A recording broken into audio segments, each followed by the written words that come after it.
Once upon a time, the world was a much calmer and more serene place. In a field, a shepherdess was peacefully tending to her sheep. Suddenly, something very strange happened, and the sky began to crack. The young woman then looked up, not understanding what was going on.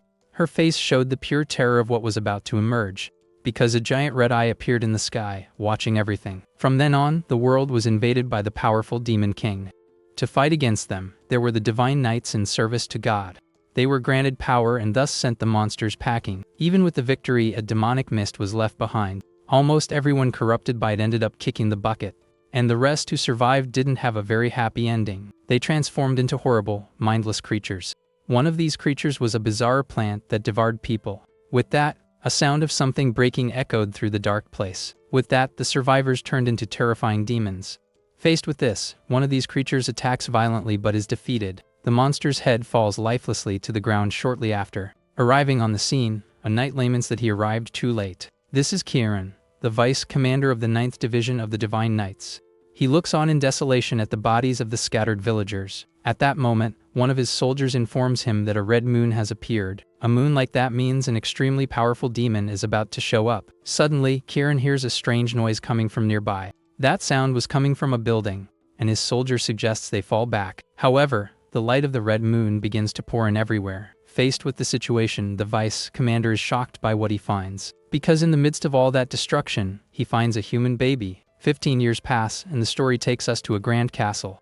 There, in an orphanage, the children thank the knights for the food. One of the boys from the orphanage approaches to speak with our MC. The white-haired young man named Laika gets annoyed and asks why his serving is so small. On his tray there was only a bit of soup, a piece of bread, and a few grains. The other boy is confused, not understanding the guy's question. But our MC quickly plays it off, saying it was nothing. Meanwhile, the other children in the dining hall were eating a hearty feast. And poor Laika was always isolated, eating alone in the corner. He introduces himself while reflecting on his situation in that place. When he was just a baby, his village was attacked, and he was the only survivor.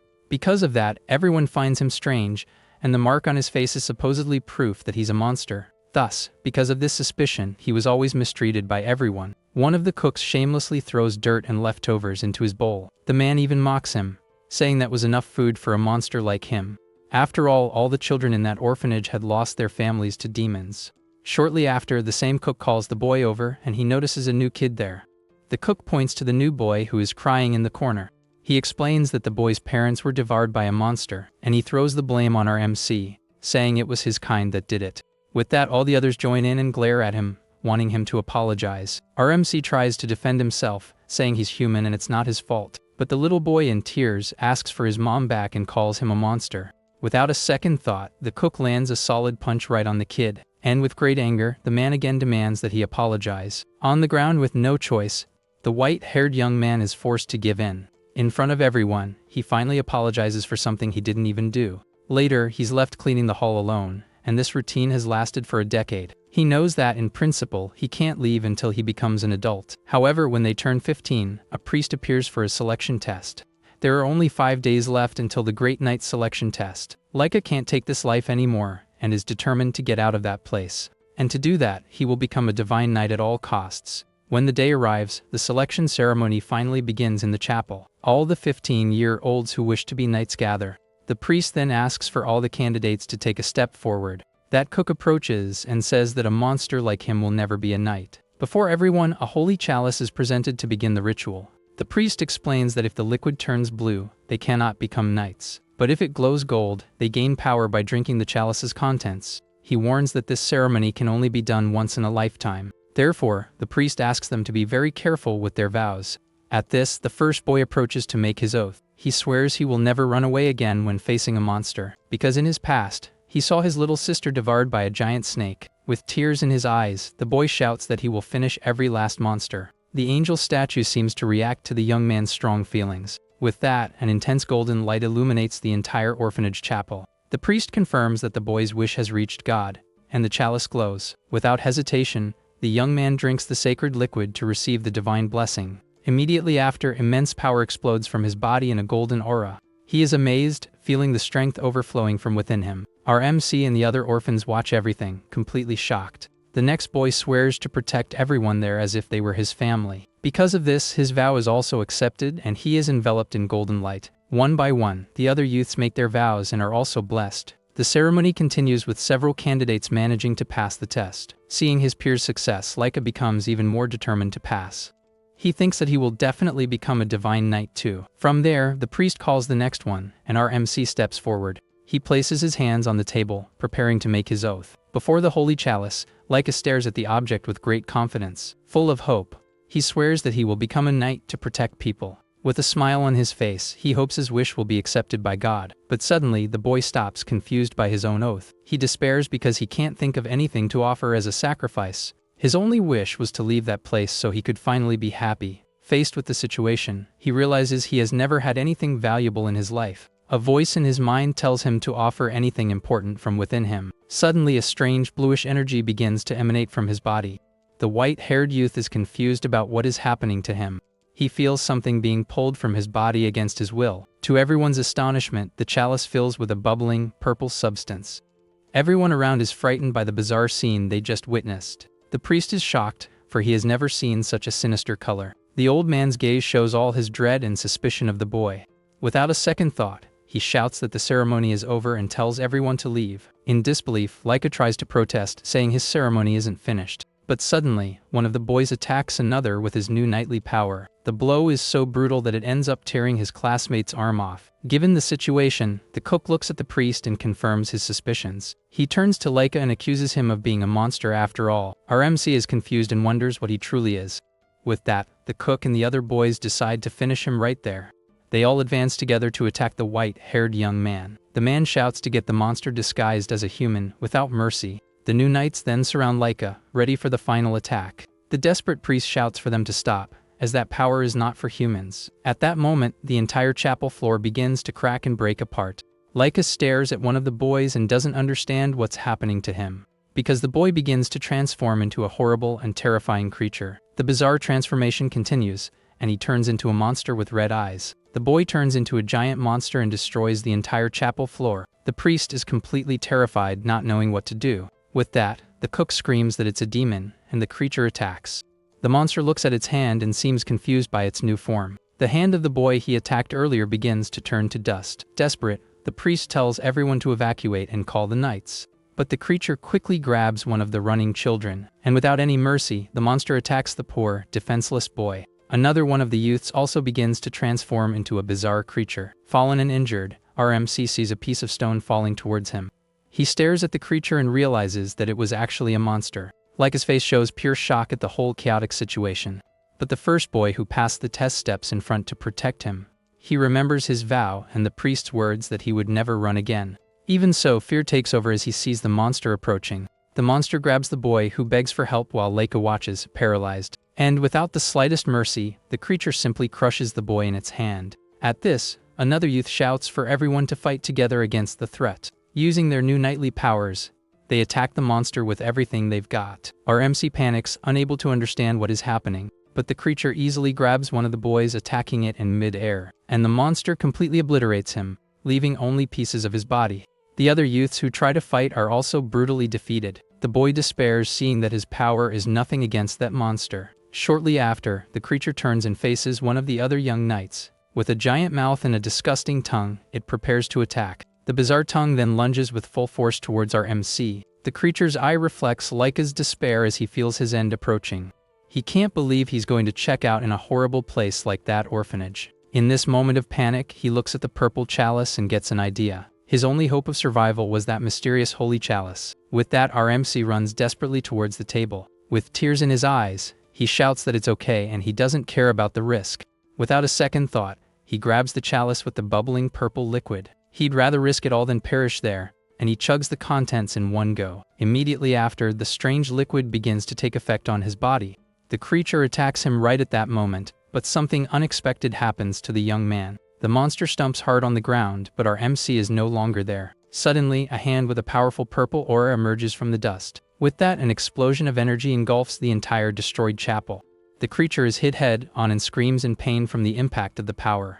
Leica then reappears with a different look and much longer hair. His eyes glow with purple energy, and he seems much stronger. He looks at his hand, not understanding what happened to his body. In a broken piece of the floor, he sees the reflection of his new form. The boy stares at his reflection, not believing what he sees, and wonders if that's really him. Despite feeling a strange coldness in his body, incredible power overflows from within. Suddenly, one of the other monsters that appeared charges to attack with its blade arm. With absurd speed, our MC dodges and rushes towards the creature. But the larger monster attacks him with several tentacles to stop his advance. Using the tentacles as support, he skillfully runs towards the enemy. His fist glows with powerful energy, and he prepares a devastating attack. Getting up close, he lands a solid blow to the bizarre creature's face. A magic circle appears on his hand, and he aims directly at the monster's mouth. With a shout of "explode," he unleashes all of his new and incredible magic. Thus, a beam of purple energy is fired with tremendous force. The attack hits the inside of the creature head-on, causing massive damage. The monster's head simply can't take it and begins to explode from the inside. The creature's body falls lifelessly to the ground as it slowly disintegrates. Our MC returns to his normal form and a tear streams down his face. He sees his reflection running and is startled by his own image. Soon after, the transformation ends and his hair returns to normal. With that, all the energy dissipates and he collapses exhausted on the ground. The only surviving boy watches everything from a distance, not understanding a thing. He is shocked and can't believe the kid defeated the monsters. Our MC then looks at his hand and notices something incredible. Because his arm, which had been torn off, was back to normal. That power he used was called purification, and he didn't know it. Suddenly, a giant sword descends from the heavens and impales the dead monster. The sword was beautiful and ornate, with a red gem on the hilt. The surviving boy says the sword will purify the demon's miasma. Atop the weapon, a mysterious woman appears and apologizes for being late. She then turns to Laika and asks if he was the one who defeated the creature. The red-haired woman stares at the boy with a confident smile on her face. Our MC is in shock as he realizes she is a divine knight. With a smile, the knight praises the young man, saying he's impressive. The warrior balances masterfully on top of her giant sword. She acknowledges that defeating that creature was a memorable feat. At this, our MC runs towards the commander of the knights. The woman introduces herself as Arthur, the powerful leader of the divine knights. Laika is shocked by the size of the sword and the power of a knight. Suddenly, other knights arrive on the scene, calling for the commander.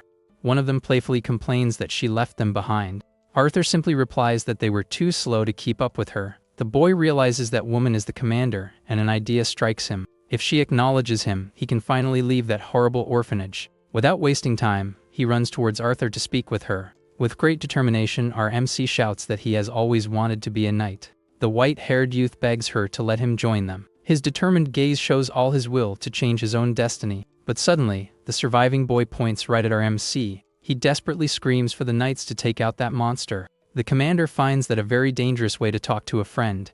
Laika doesn't understand the boy's accusation. The boy continues, shouting that Laika was the only one who survived the village attack.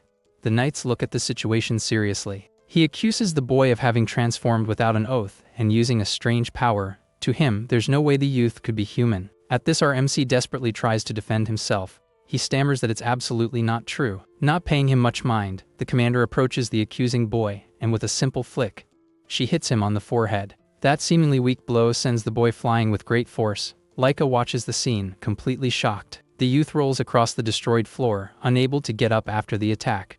The commander's strength was truly impressive. Arthur then says she doesn't like that kind of talk. After all, it was our MC who saved him from being done for. With a bloody nose, the boy begs for forgiveness on the floor. He pleads for help, completely terrified of the situation. Laika is speechless, watching the bizarre scene. He can't process everything that just happened. The red-haired woman turns to the youth. She asks what he meant about not having made a vow. The boy explains that he was about to make his oath. But right then, the demon appeared and ruined everything. Even so, he shouts that he gained the power to fight, because he drank from the chalice.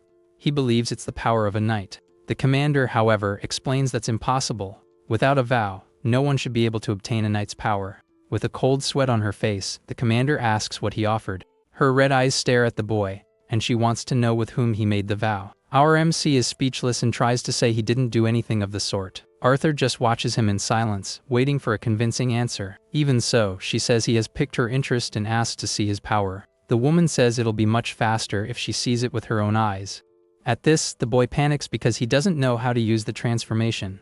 He tries everything, but nothing happens while the commander watches him. Losing her patience, Arthur decides she's going to find a way to speed things up. The woman then grabs the white-haired youth by the hair without mercy. Our MC is confused and doesn't understand what she's doing. And without a second thought, the commander hurls him high into the air with great force. The boy flies so high that he becomes desperate, not knowing what's happening. From below, Arthur shouts for him to show his true power now. With a smile, she warns that either he uses his power or he'll fall and won't be saved. The blue-haired knight calls her a demon while complaining about the bright light. Our MC screams desperately in freefall, not understanding that woman. He continues to yell as he plummets faster and faster towards the ground. Amidst the clouds, he realizes he's a goner if he doesn't use his mysterious power. Suddenly a giant, bizarre creature appears in his path.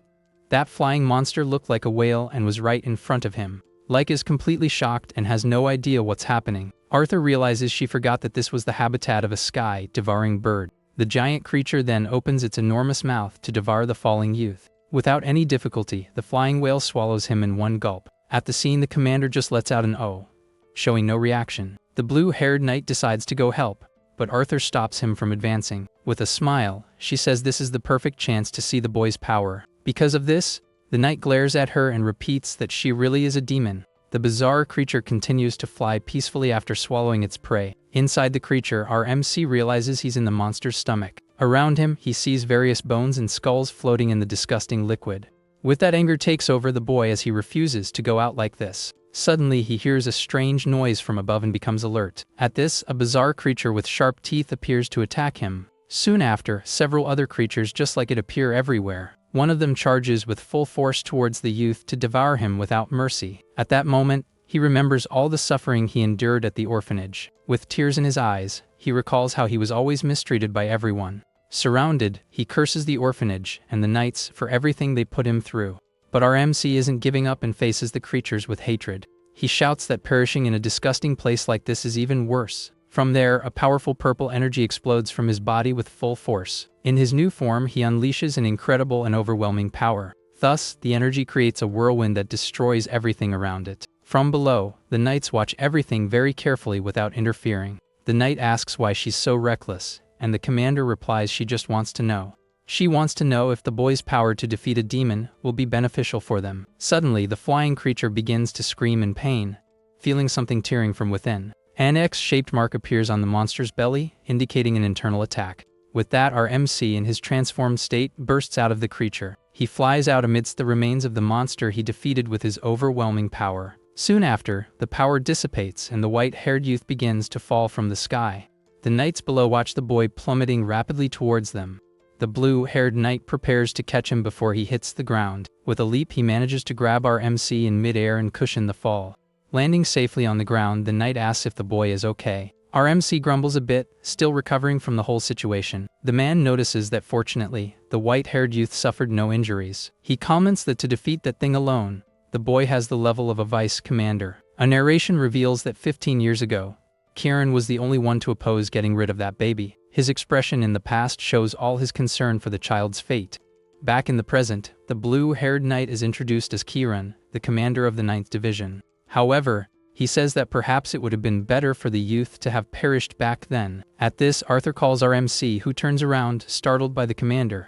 The woman decides they will take the boy to keep his unknown power under surveillance. In addition, she turns to the other survivor from the orphanage with something to say. The boy who accused him before just looks up, listening to the commander's words. The warrior explains that they are not in a position to be picky about their forces right now, because humanity doesn't have much time left, and the sky seems to be shattering like glass. The shards of reality fall into an infinite and terrifying darkness. The scene then shifts to several carriages flying through the skies on a sunny day. Those vehicles were pulled by winged horses and traveled at high speed. Inside one of the carriages, our MC sleeps soundly, exhausted. His eyes finally open, and a mysterious voice asks if he's awake yet. Upon waking, our MC comes face to face with the commander smiling at him. Confused, he apologizes and asks where they were. Looking out the window, the white-haired youth is shocked by the view, because the carriage was flying through the skies, pulled by a winged horse.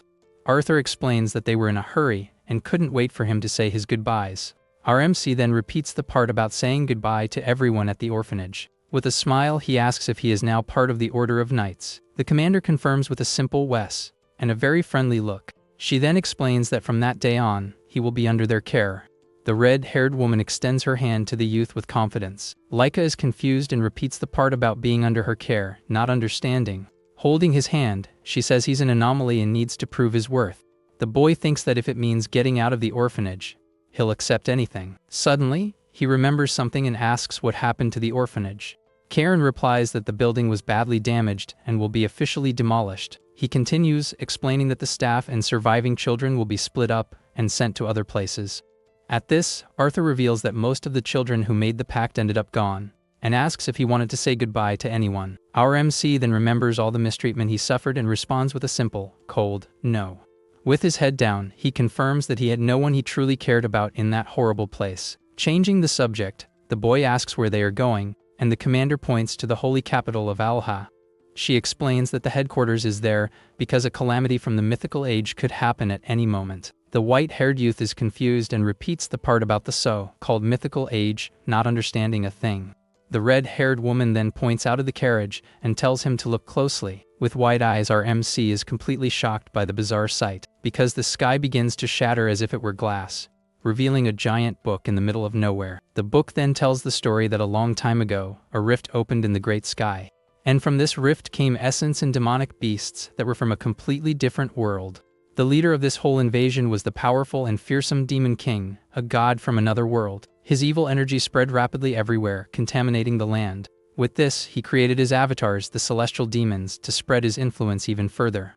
The Order of Knights of that time managed to seal the demons, but the damage was already done to the continent, and because of that, the habitable area for humans has drastically decreased since then. Back in the carriage, Arthur explains that they still don't know where the rift in the sky really leads. With a serious look, she reveals that the only certainty they have is that the crack is slowly growing. The cracked sky was proof that danger was getting closer and closer to all of them.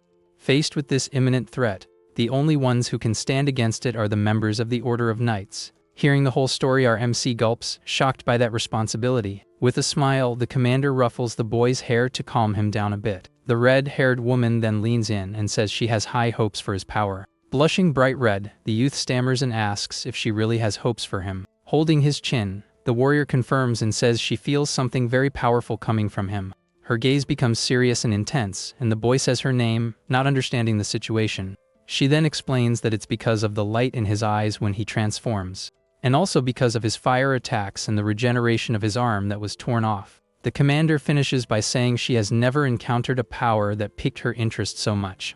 The commander says she still doesn't know what he offered for his pact, but for now, she just wants his power to be used for a good cause. The red-haired woman asks him to use his strength alongside them for the good of the people. Blushing, our MC agrees to the proposal without a moment's hesitation. Seeing his reaction, the commander just gives a satisfied smirk. Soon after, she informs him she has a job for him and kicks him out of the carriage. Desperate, the white-haired youth screams as he falls towards the forest. The fall is so fast that he becomes just a blur amidst the trees. With that, he lands hard on the ground, raising a large cloud of dust. Lying on the ground, our MC groans a bit, feeling the impact of the fall. But suddenly, he notices something very strange, and his eyes widen, because he felt no pain, and his body feels more natural than ever. Arthur's voice explains that those who make a pact gain special powers and physical abilities. She says their job isn't just to slay monsters, and his first mission is to clean up the trash there. The warrior tells him to run to the city when he's done, and not to get the direction wrong. Our MC is confused and repeats the words "clean up the trash" to himself. Suddenly, he hears the sound of approaching footsteps and goes on high alert. Hidden in the forest, 3 strange men confirm that the knight's carriage has already left. The group's leader then notices the youth's presence and asks who that brat is. They approach and ask if it was our MC who made the noise earlier. The boy stands on guard, not knowing who these suspicious people in front of him are. The bearded man deduces he must be an abandoned child or some orphan. But for the bandit, it doesn't matter as long as he can sell the boy for a good price. It finally clicks and our MC realizes these guys are bandits. His look shows that he finally understood what the commander meant by trash. The man tells him to come quietly, and behind him, 3 tied-up children appear. Seeing the child's scared face, Leica remembers his own past in the orphanage. The bandit advances, but our MC shouts for them to let the children go right now. The group's leader is surprised and stares at the boy, not understanding his audacity. With his eyes glowing, he says this is his first mission and he'll finish them off quickly. The bandits wonder who this brat is. They suspect the youth might be part of the Order of Knights. Our MC just stares at the group with a serious look. He shows not an ounce of fear in the face of the situation. The bandit leader grumbles angrily and doesn't care about the boy, because to him, this was his territory. Without a second thought, the man draws his sword. He's ready to attack the white-haired youth. From there, he shouts for his men to get the boy. and they all advance together for the attack. Suddenly, a flash illuminates the entire forest. The sound of clashing steel echoes throughout the area. One of the thugs attacks but misses completely. He's confused because our MC simply vanished. To the men's astonishment, the youth was already behind them. He approaches the children and says everything is okay now. The criminals turn around, completely shocked by the scene.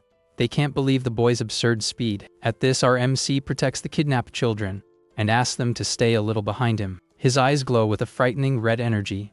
He glares at the bandits with a look full of hatred. The men are terrified by the boy's aura.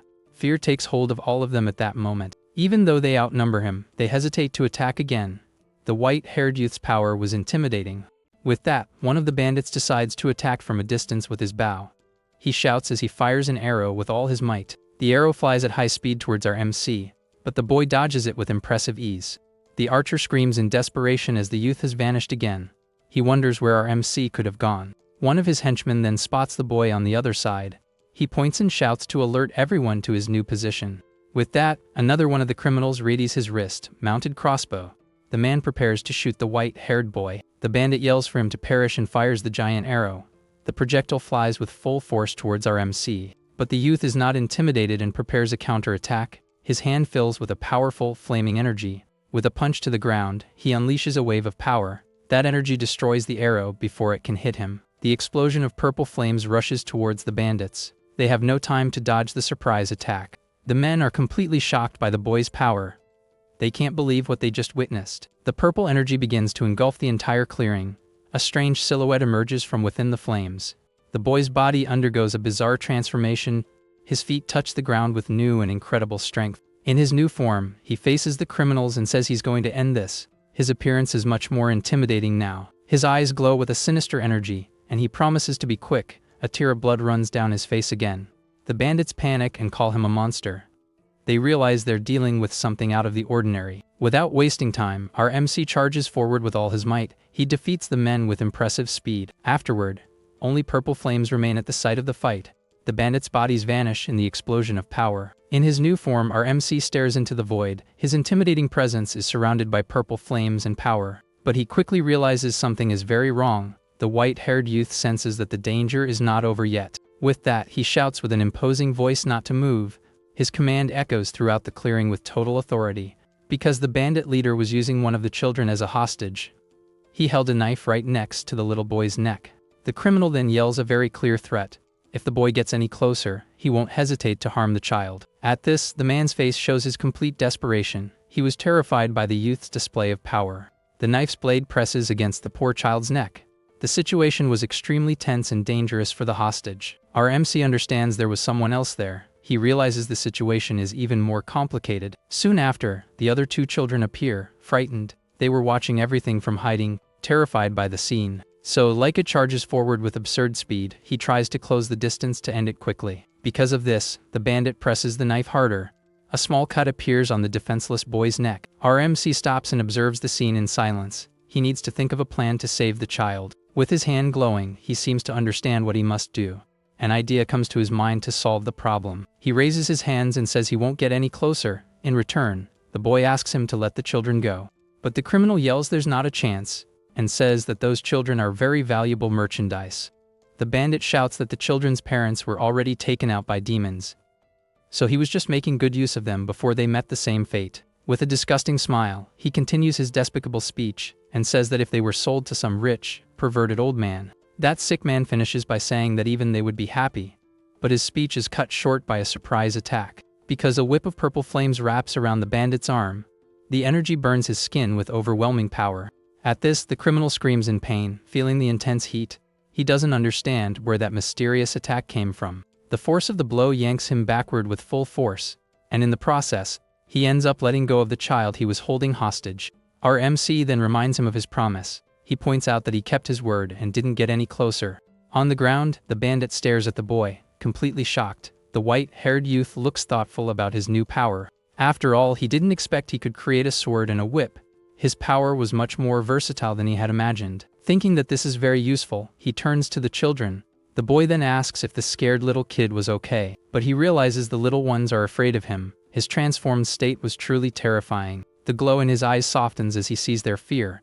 Our MC understands he needs to calm them down somehow. Unable to take it anymore, the little boy starts to cry out of fear. The whole situation was a major trauma for the poor child. Faced with that bizarre figure, the boy couldn't stop. He was terrified by the appearance of his savior. With that, the white-haired youth undoes his transformation, and with a sigh, he finally returns to his normal form. With that, he gently places his hand on the little boy's head. The white-haired youth tries to calm the poor, scared child. With a hug, he comforts him and asks if he was scared. Leica shows a caring side he never had a chance to reveal. Suddenly, the boy notices something strange and is carried away.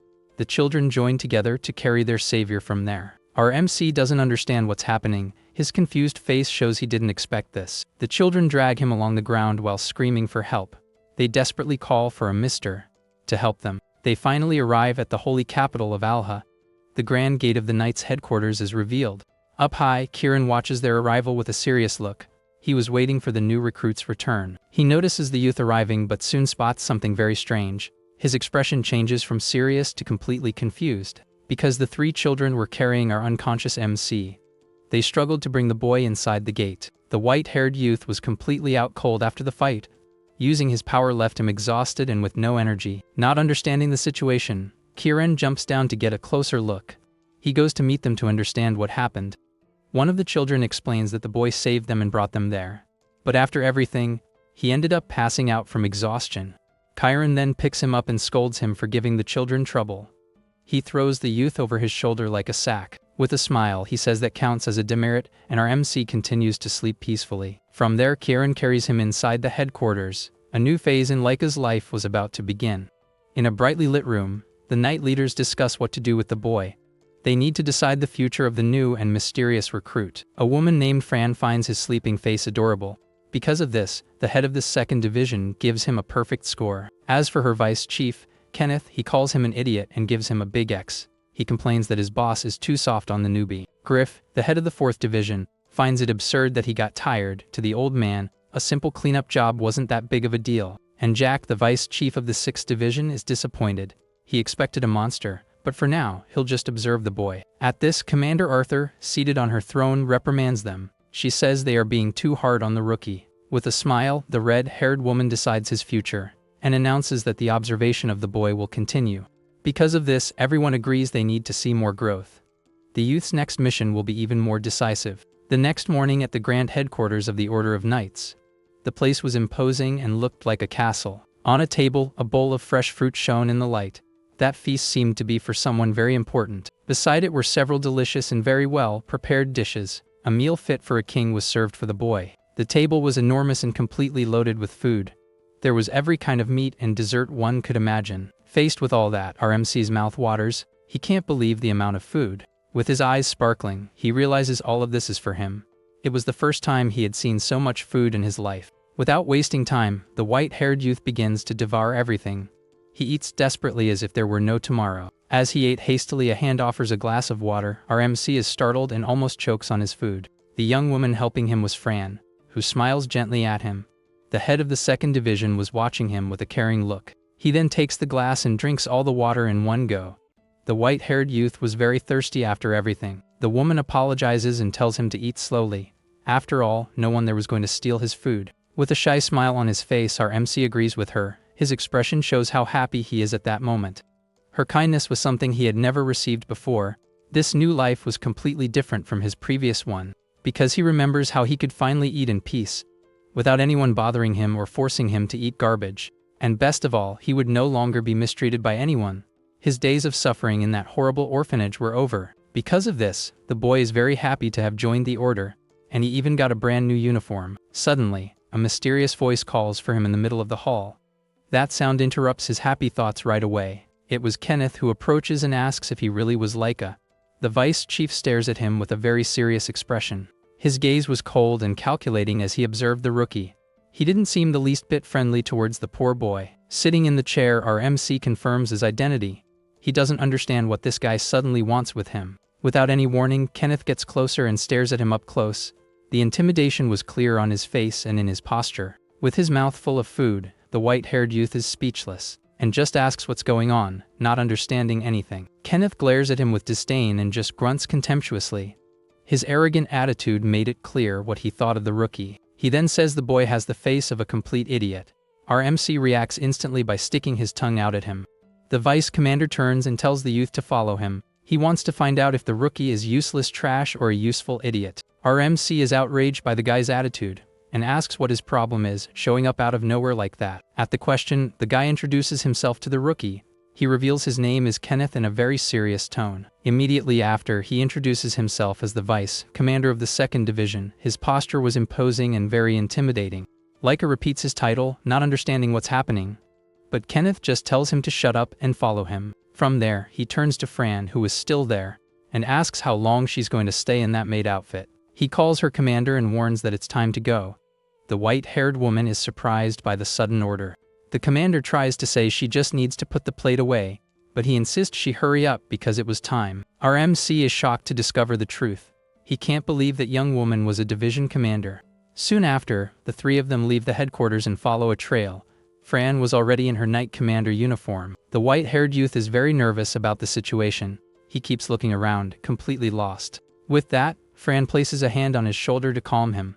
She tells him not to worry because they have a lot to do. With a smile, the commander explains that their objective is simple, and that everyone must return safe and sound from the mission. Our MC agrees a bit awkwardly with the commander. Her kindness still left him very surprised and flustered. Fran then starts walking and speaks in a serious tone.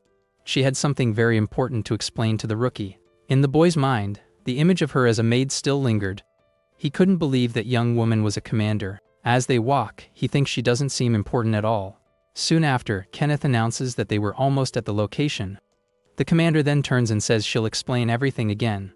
She wanted the mission to be very clear to all of them. Kenneth reveals that a monster was spotted in the capital that morning.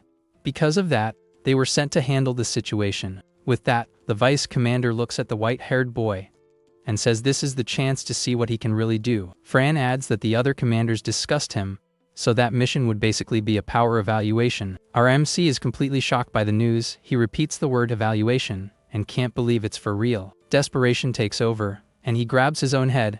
The boy absolutely did not want to lose this new life of his. Seeing his panic, the commander ruffles his hair to calm him, and with a smile, says she has high hopes for the boy.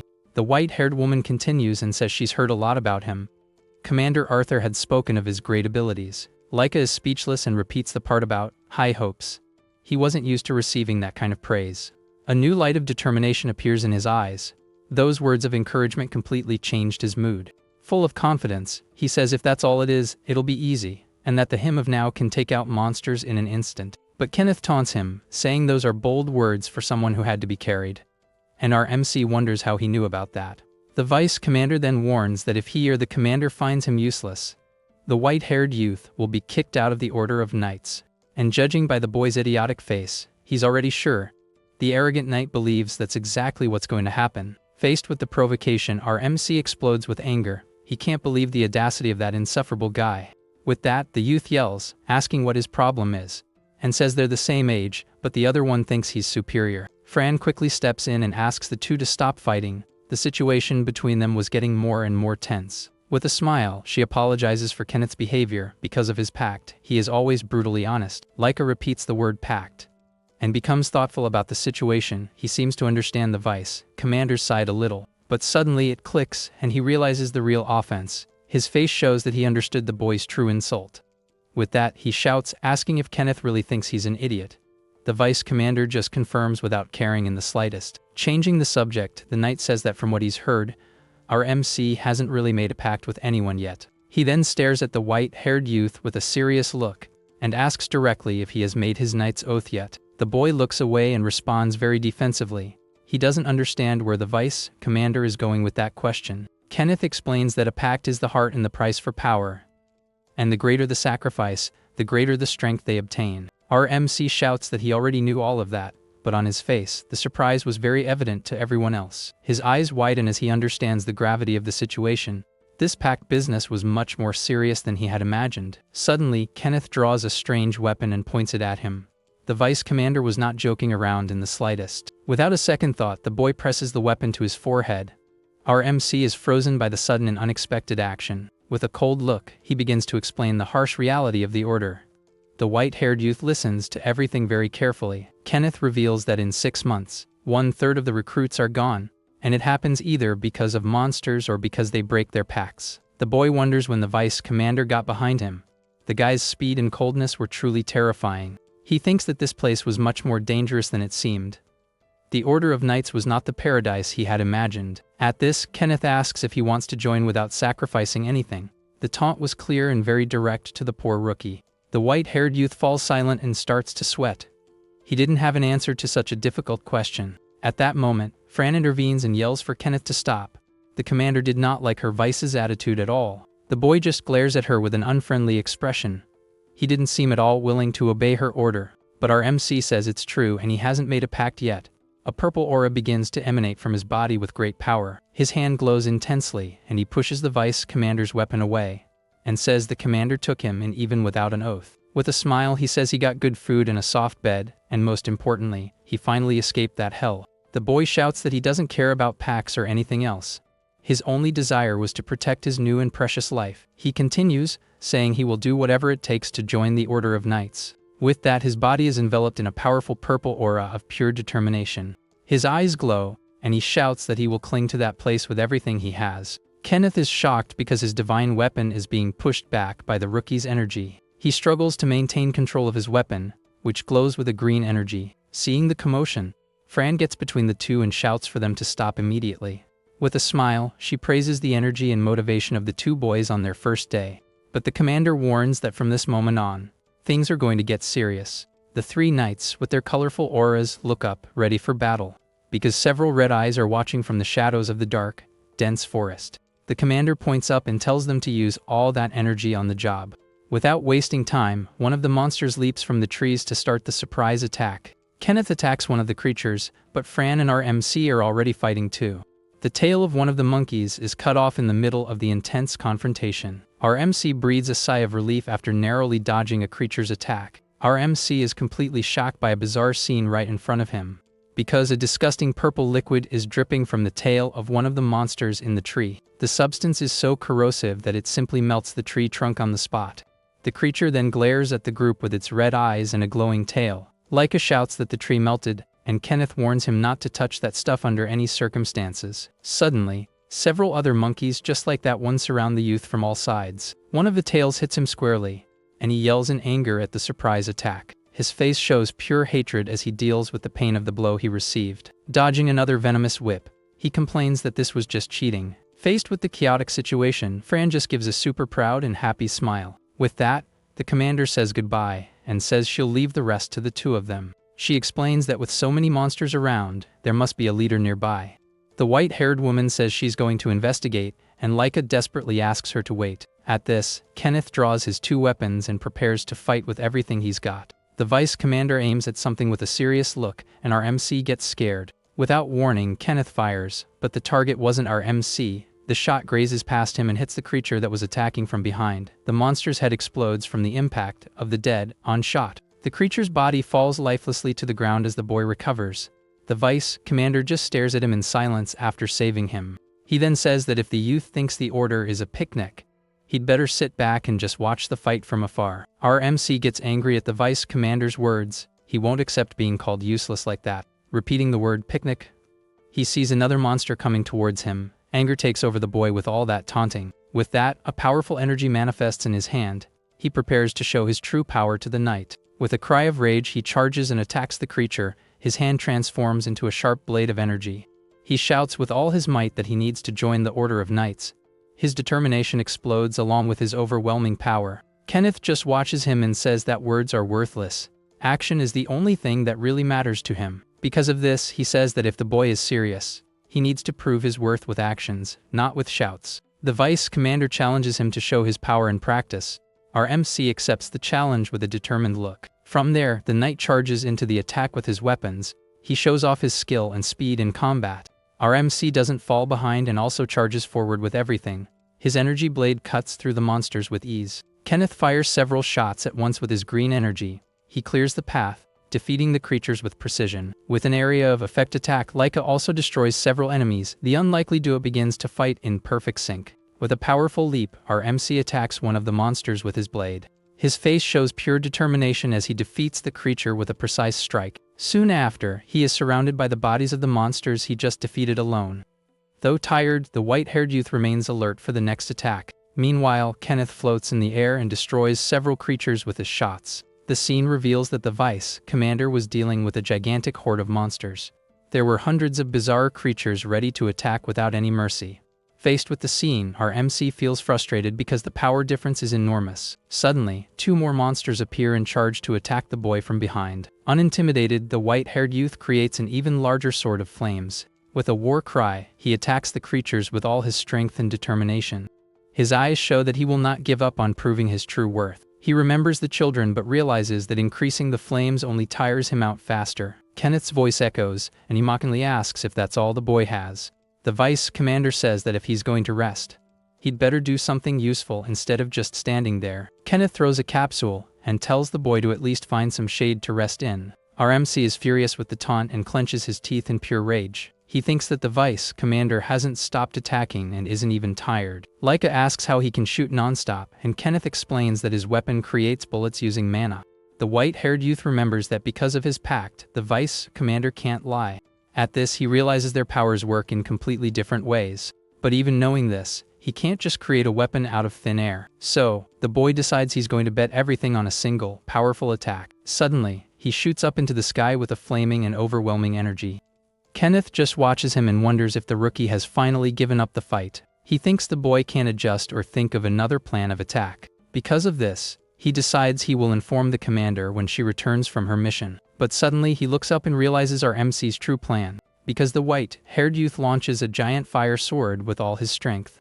Kenneth is completely shocked and speechless at the bizarre and unexpected scene. Our MC says that tricks were never his strong suit anyway. He decides to forget about efficiency and mana cost and go all out at once. The creatures look up, completely terrified by the accumulated power. Seeing the size of the attack, Kenneth moves away to avoid being caught in the explosion. With a shout, the white-haired youth unleashes all his accumulated energy. The giant fire sword descends with full force and hits the ground with absurd strength. With that, an explosion of purple energy destroys the entire clearing in seconds. The ground shatters into several pieces from the force of that power's impact. The monsters are completely vaporized, leaving only dust and debris. From above, the Vice Commander observes the result of the attack with astonishment. He is shocked by the scene and calls the boy's attitude reckless, because the attack opened a gigantic crater in the middle of the entire forest. Lying on the ground, our MC complains that he's exhausted and can't move anymore. He then asks if the knight saw and boasts about having defeated more monsters. With the remains of the creatures scattered around, he demands that Kenneth acknowledge him now. Kenneth, however, ignores the boy and seriously surveys the surroundings. Our MC is confused and asks what his problem is. The Vice Commander notices threads of energy coming from the monsters' bodies, and that strange energy was being absorbed by the earth. Suddenly, the ground begins to shake, and he senses the danger. Something very bad was about to happen in that spot. With that, he desperately shouts that it was a trap, and tells our MC to run as fast as he can from there. The ground then explodes with full force, and the two are thrown into the air. The true enemy's trap had finally been sprung. Fallen and without strength, the white-haired youth stares at the hole. He had no way to escape that dangerous situation anymore, because a giant, bizarre creature emerges from the ground with an enormous mouth. That was the demon commanding all the others. With his last bit of energy, our MC uses his flames and manages to propel himself away from the giant monster's mouth. He quickly grabs Kenneth and saves him from the deadly fall, and realizes that the monkeys were just bait for the real demon. The creature gives a bizarre smile, and the boy complains about the obvious explanation. He had figured out the enemy's whole plan a long time ago. His hand still glows a little, but the energy is almost gone. He no longer has the strength to fight against that great threat.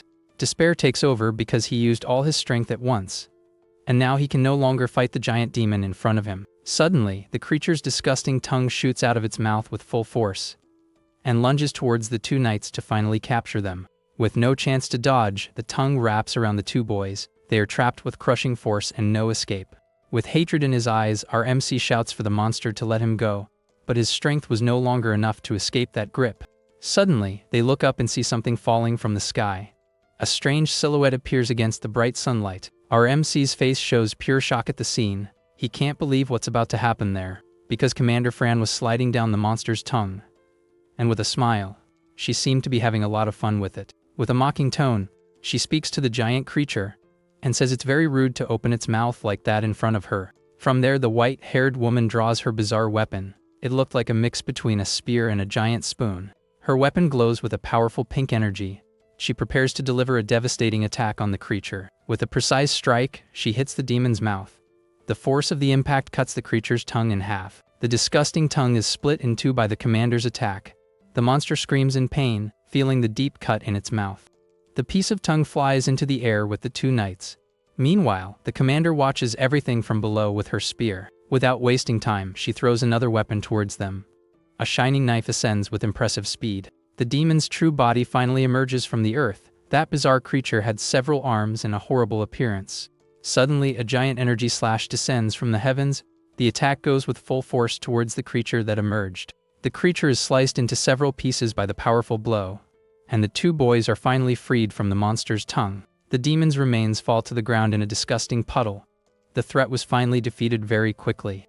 Lying on the ground, the two remain trapped in the piece of tongue. They grumble a bit, feeling the creature's grip. With a stomp, the commander tears the monster's tongue in half, and finally frees the two boys from that disgusting grip. With a smile, she congratulates the two on their good work with the monkeys, and apologizes for taking so long to return. She explains that she sensed the demon's presence nearby, but she didn't think it would show up if she was around. Trapped in that bizarre situation, the two boys just stare at her. They can't believe what they just heard from her. Seeing the scene, the white-haired woman jokes that they become friends, and much faster than she expected would happen. At the joke, the two just grumble angrily. They are still stuck together in that very awkward situation. Soon after, the commander finally helps them get out of there, and the two knights get up, a bit embarrassed by everything. Now free and shirtless, our MC looks at Fran. He had something very important to think about regarding that woman. The commander just watches him with a gentle smile on her face. She seemed very calm after all that commotion, because the boy remembers how she fought against that huge thing and defeated the giant demon without even breaking a sweat. With this, he realizes that this person was on another level. A commander's power was truly impressive. Suddenly, the white-haired woman clasps her hands in prayer. Our MC is confused, not understanding what she was doing. She then explains that this demon was also once human. That's why she always prays after defeating one of them in battle. The warrior reveals that they had the misfortune of being exposed to too much energy, and that's how a human ended up turning into that horrible monster. Hearing the whole story, the white-haired youth just nods. His expression shows that he understood the seriousness of the situation. Suddenly, Kenneth says there's something very strange about this situation, and that he needs to understand what really happened here. He explains that he's never heard of a reservoir of magical energy, let alone a demon this strong near the capital. Fran agrees that it's not impossible, but the whole situation certainly seemed very out of place. Suddenly, the commander notices something falling from the sky. A small stone falls right in front of her and catches her attention. With a terrified face, she screams for the two of them to run. The danger wasn't over yet, and something worse was coming. The boys are confused by the commander's sudden order. They don't understand the reason for so much desperation and panic. Suddenly, a crushing pressure pins the three of them to the ground. They can't move even an inch. The three knights feel the immense force holding them down. They realize they are dealing with a very powerful enemy. A mysterious voice grumbles contemptuously about its creation, and a bizarre hand emerges from the ground, shattering everything around it. The trio of knights turns and is shocked by the scene. A new and terrible threat finally reveals itself to them. Because a giant, hooded figure emerges from the shadows, its presence was evil and much stronger than the demons. The commander stares at the creature and stammers in disbelief.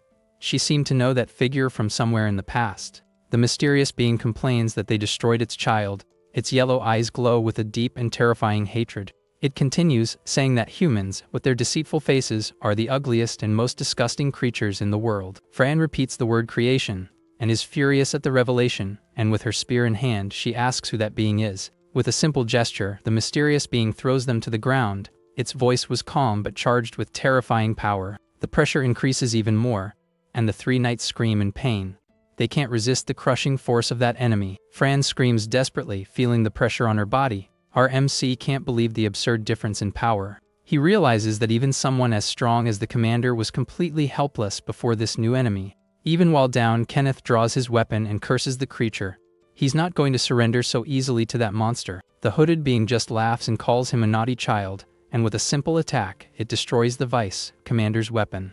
The weapon dissolves into a sinister red smoke. That being's power was truly on another level. It then says it will have to remake them stronger, and a malevolent red energy envelops the entire area. The remains of the defeated demon begin to stir. They merge and form a new, bizarre, and disgusting creature. Small slime creatures join the main body. Our MC watches everything, terrified and not understanding a thing. Lying on the ground, he wonders what that is. The bizarre scene leaves him completely speechless and paralyzed. His eyes widen with the pure horror of the situation. He doesn't know what the heck is happening in that place. Suddenly, the ground shatters and a new creature emerges. It was the fusion of all the monsters defeated before. The hooded being wonders what will happen now, and the creature with the exposed brain stares at the knights. Without a second thought, the monster grabs the commander. It holds her by the chin with brutal and terrifying force. The bizarre creature then prepares to devour the commander with its disgusting brain. One of the tentacles covers Fran's mouth and she struggles, unable to escape. Suddenly, the monster's brain opens, revealing a mouth full of sharp teeth. With that, the creature prepares to finally devour the commander without any mercy. Lying on the ground, our MC watches the scene, completely paralyzed and powerless. His eyes widen in pure desperation, seeing the commander about to be defeated. He can't believe that the kind Commander Fran is going to be taken out right in front of him. At that moment, he remembers her saying her goal was for everyone to return safely, and he also recalls how the white-haired woman said she had high hopes for him. From there, the youth shouts to stop, and an explosion of energy erupts from the ground with full force. The hooded figure and the other knights are shocked by the boy's sudden power, because our MC unleashes an overwhelming fury in his new and powerful transformation. Kenneth is speechless and can't believe the scene he's seeing right in front of him. With that, the white-haired youth creates a sphere of purple, flaming energy in his hand, and without hesitation, he fires a powerful attack with all the strength accumulated in the blow. The energy beam hits the bizarre creature head on and blows it to smithereens. With that, Commander Fran is freed and is shocked by the rookie's power. But after the attack, our MC collapses, exhausted and panting on the ground. His face shows the extreme pain and fatigue from using so much power at once. With no strength left, he returns to his normal form, completely drained. The hooded figure watches everything in silence, seeming very interested in the boy. On his knees, our MC can no longer move at all. The mysterious being just lets out a ho, analyzing the white-haired youth. He praises the boy for being able to move in his powerful gravity field, and with a gesture, he says there's something even more interesting about the boy, because the flame he used before does not belong to this world at all. Finding it all very interesting, the mysterious being takes a step towards him. Suddenly, he appears in front of the youth and grabs his face with great force. Our MC's eyes widen with the pure terror of that situation. The hooded being stares into the boy's eye, and seems to be analyzing something within him. With a smile, he says he understands, and that the boy made a pact with a god from another world. But suddenly he uses his power and our MC screams in pain from the pressure. The hooded figure can't believe the youth was capable of offering something like that. His sinister smile shows that he was shocked by what he saw inside the boy. The creature's eye widens in pure astonishment at the revelation about the pact. Suddenly, a beam of purple energy pierces the mysterious being's chest with full force. He doesn't understand where the attack came from, and our MC appears to fight. With great anger, the white-haired youth shouts that the guy has been way too noisy. From there, he grabs the hooded figure and tears it in half with his strength. With that, an explosion of purple energy hits the being head on and sends it flying. The creature's body falls lifelessly to the ground after being defeated by the boy. Soon after, MC jumps back, completely exhausted by the power. He then passes out and falls face first onto the ground with no energy left. The commander and vice commander watch the scene, panting and not understanding. Seeing the two fallen, Kenneth asks if the rookie really defeated that being. Commander Fran is panting and completely shocked by what just happened. The hooded figure's body begins to disintegrate on the ground as if it were dust. Angrily, the white-haired woman approaches and lifts the hood of the fallen enemy. Her eyes widen in pure shock, because she can't believe what she's seeing there. Because the body was actually a wooden doll covered in strange seals. She realizes that the real enemy was controlling it all from afar. Kenneth then calls out to our MC, who remains unconscious on the ground, not moving. Worried, the commander kneels beside the boy to see if he was okay. She says it's alright, and that the white-haired youth just passed out from exhaustion. With a serious look, the white-haired woman stares at the destroyed wooden doll. She thinks that guy was creating demons with impressive power, and for a human to be capable of something like that, his level was absurd. Suddenly it clicks, and the commander is shocked by a frightening possibility. With that, she shouts the name of the master of magic, the powerful ruler Tempest. The scene then takes us to a peaceful city called Tempestashi. The scene then shifts to a house, and a wooden door opens with a creak. A little girl in a witch's hat enters and asks if he was sleeping again. Because a white-haired man was lying on the couch, sleeping peacefully. He grumbles a bit and wakes up with a book covering his entire face. The girl complains about him lazing around, and he apologizes without getting up. The man then sits up and says he was having a very interesting dream. His face shows a calm smile but with a very mysterious and sinister air. He says he found something good, and the girl calls him a clumsy adult for it. Soon after, he picks up a cup of tea, and she complains about his laziness again. The white-haired man just enjoys his tea with a very calm smile. Sitting with the girl, he agrees that the sky that day was very beautiful. Back in the forest, the sky seems to shatter, and it looks like something fun is about to happen. Kenneth carries our MC and tells him to hang in there because they're almost there. The white-haired youth remains unconscious with some injuries on his face. In his mind, the white-haired man remembers the bizarre fight with our MC. The white-haired man remembers the boys' pact and the bubbling purple chalice. With that, the scene takes us to the grand headquarters of the Order of Knights. There, the commanders discuss the youth having a contract with a god from another world. In the underground room, everyone stares at the unconscious boy with very suspicious looks. Our MC remains out cold while his fate is decided by everyone there. Grift, the commander of the 4th Division, says that this goes against the foundation of the order. But Jack, the vice commander of the 6th Division, says he seems to be quite useful. After all, the boy created a giant and powerful divine weapon during the last battle. Chiron defends him, saying you can't trust the words of an unknown man. However, Gavin thinks the risk is too great and doesn't want uncertain elements in the organization. For the vice commander, they do nothing but sell the purest chaos. His gaze shows all his contempt and suspicion of the white-haired youth. Faced with the discussion, Arthur, the commander general, just watches everything in silence. The red-haired woman then prepares to give her final word on the matter. With that, she calls Fran and asks for her opinion since she saw everything up close on the mission. Fran has a worried expression as she prepares to answer. She explains that neither she nor Kenneth could move in front of the enemy.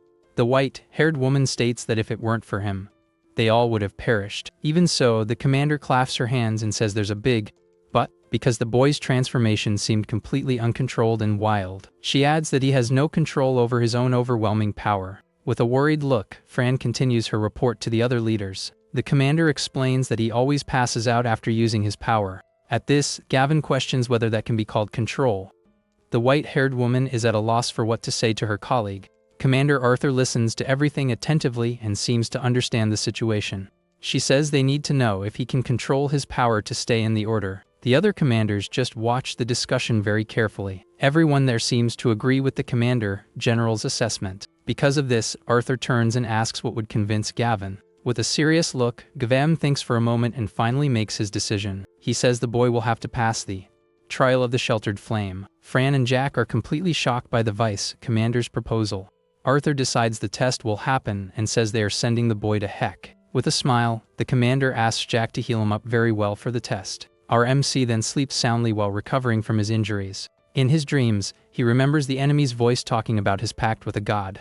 The voice angrily repeats that he made a pact with a god from another world, and that to obtain that power, he offered something unbelievable in return. With disgust, the mysterious being calls him disgusting and asks what on earth he is.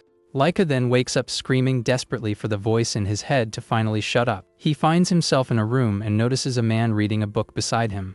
The black-haired man then turns and says the boy finally woke up. He explains they used healing techniques and asks how long he was planning to sleep. Our MC asks about the enemy, and the man calms him down, saying the danger is past. The black-haired man stammers a bit before starting to speak. Our MC is confused by the reaction and asks what's wrong.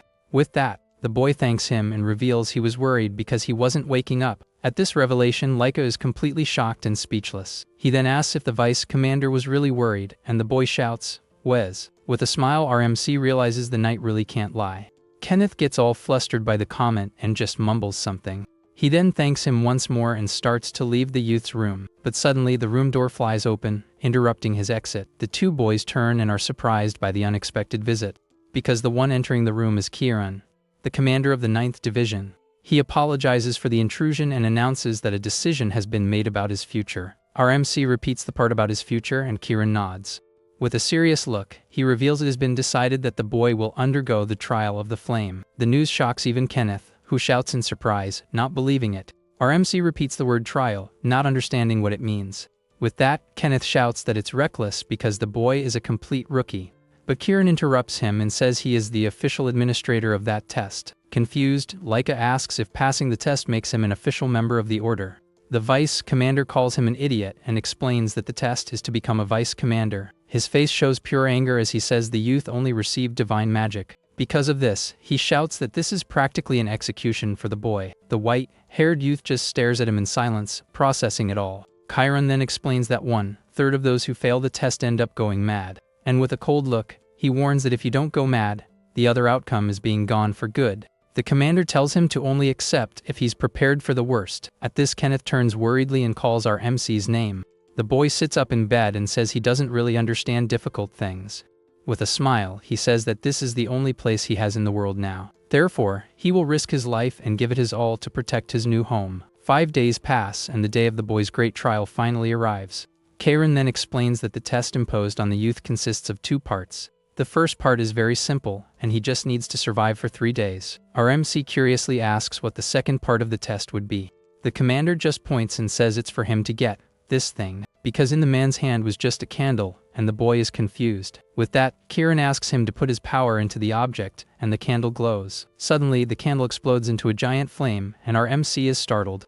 The commander explains that he needs to protect the flame for 3 whole days. It finally clicks, and the white-haired youth is shocked by the mission. Chiron confirms and warns that this flame will attract several monsters to him. The boy's face shows pure fear of the danger he will face. With a serious look, the commander just asks him not to get himself taken out. And so, the trial of the sheltered flame finally begins for the youth. Alone in the darkness, he holds the candle and prepares for whatever comes. Inside the dark cave, our MC moves forward with great caution. He feels a strange and heavy energy throughout the place. Holding the candle firmly, he continues his path through the darkness. The white-haired youth knows that danger can appear at any moment. Suddenly, he finds it hard to breathe and clutches his chest tightly. The boy realizes that this is the so-called magical essence of the place. He remembers that this cave has a very high concentration of energy. It was a much more dangerous location than others in that region. Because of this, the number of monsters there was ridiculously higher. It was the perfect place for a brutal survival test. The commander then reinforces that he was given 2 clear tasks, and the boy needed to complete both to finally pass the test. The first was simply to survive for 3 whole days, in a place where monsters appear more frequently than in other regions. The second task reveals itself when a bizarre monster appears by surprise. A giant, disgusting creature emerges for the first attack. Unshaken, our MC faces the threat with determination. His eyes show that he will not back down from the fight at all. The creature reveals itself, and he remembers the second rule of the test. He needs to ensure the candle flame never goes out. Simply letting the flame go out was not an option for him. The white-haired youth needed to protect the light at all costs. And if the candle burned out completely, he would also fail the test. Dodging the creature, he prepares for a counterattack. With that, he creates a cross-shaped energy blade. His purple power shines brightly in the darkness of the cave. With a war cry, he attacks the creature with all his strength. The energy blow goes with full force towards the bizarre monster. The creature is split in half by the boy's powerful attack, and its pieces fall lifelessly to the ground shortly after. After defeating the first monster, the boy turns and notices something strange. He remembers that the candle burns using his own power as fuel. At this, he sits down and tries to reduce the flame to conserve his energy. With his eyes closed, he concentrates and manages to lessen the fire's intensity. The youth then continues walking and remembers that a bell will ring in 3 days. His expression shows he has no idea what that means. Suddenly, several bizarre monsters appear and surround him from all sides. A giant creature stares at him, drooling and preparing for a brutal attack. Though tense, he remembers that if he succeeds, he will be an official member of the order. But if he doesn't, he will surely perish amidst that horde of monsters. The creatures start appearing from everywhere, even on the walls. The situation gets even worse when he falls into a lake full of aquatic monsters. Far away, Kieran and Kenneth watch the test through a water mirror. The vice commander keeps his head down, clearly worried about the rookie. His gaze shows all his anguish seeing the boy's impossible situation. Chiron thinks that, as he imagined, this is impossible for the boy and the test is too soon for him. He reflects that the commander only made this decision because some members wouldn't be satisfied. One of those members was Gavin, the vice commander of the 1st Division, with his stern gaze. Seeing the scene in the water mirror, the commander says a very thoughtful however. His expression changes slightly, and he seems to reconsider his opinion of the young rookie. So, he says he has a feeling the boy will succeed, and Kenneth is surprised. Back in the cave, our MC fights with all his might against the monsters at high speed. His face shows the effort, but he will not give up on passing that test no matter what. He realizes that if he fights cautiously for 3 days, he'll just get cornered by the monsters. Because of this, an idea strikes and his eyes glow with a powerful purple energy. With a new plan, he increases the candle's flame, using even more of his power. Soon after, he uses the candle like a flamethrower and unleashes incredible power. The blast of fire illuminates the entire tunnel and burns everything in its path. One of the nearby creatures turns, completely surprised by the attack. With that, all the other monsters in the cave are drawn by the large flame. His idea is to make the candle flame huge to attract all the monsters to him. With that, he shouts that he will finish them all at once with his power. At this, the giant creatures charge with full force towards the white-haired youth. The boy then unleashes an explosion of energy with a deafening scream. One of the monsters is hit head-on and begins to disintegrate from the power.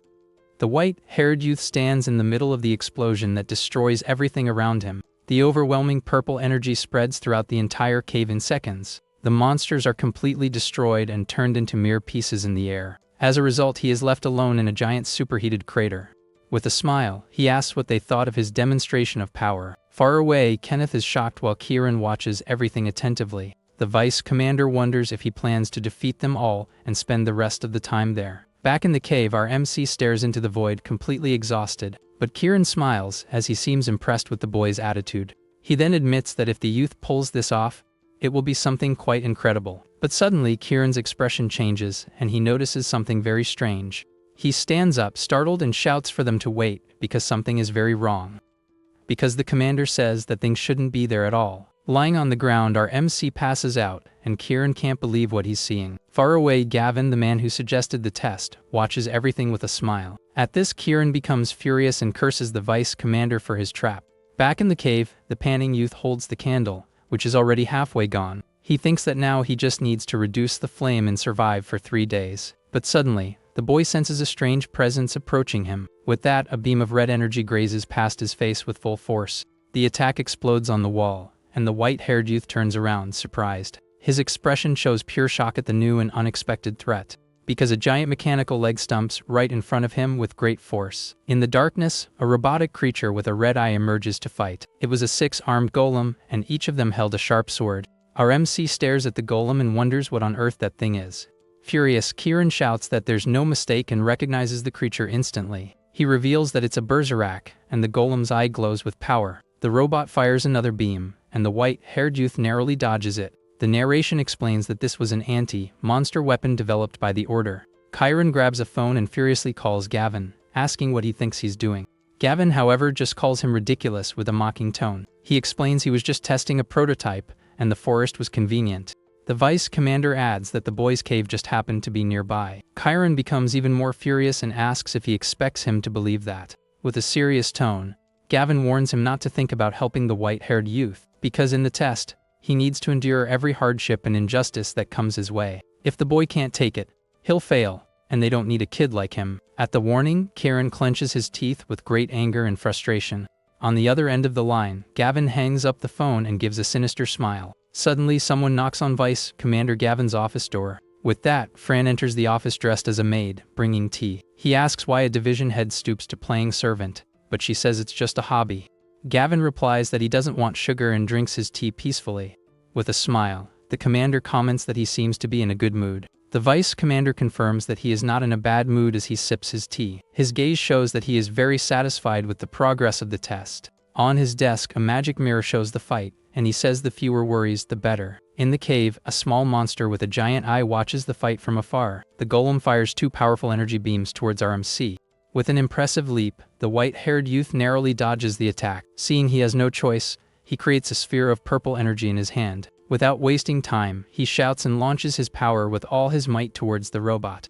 The attack hits squarely, and the boy asks what the golem thought of that. But suddenly he notices something, and his face shows pure shock at the scene, because the golem remains standing without a single scratch and emits a robotic sound. Our MC is shocked and wonders why his attack didn't work. His gaze shows pure tension as he realizes the enemy is much stronger. Suddenly, the candle flame begins to flicker, and he knows his power is running out. The robot then charges with its 6 swords, and the boy shouts to be careful. His face shows determination as he prepares for the confrontation. With a grunt, he dodges another energy beam with difficulty. The golem's vision shows a targeting system locked onto the white-haired youth. The boy thinks he can't waste any more of the candle, and that using fire exhausts him.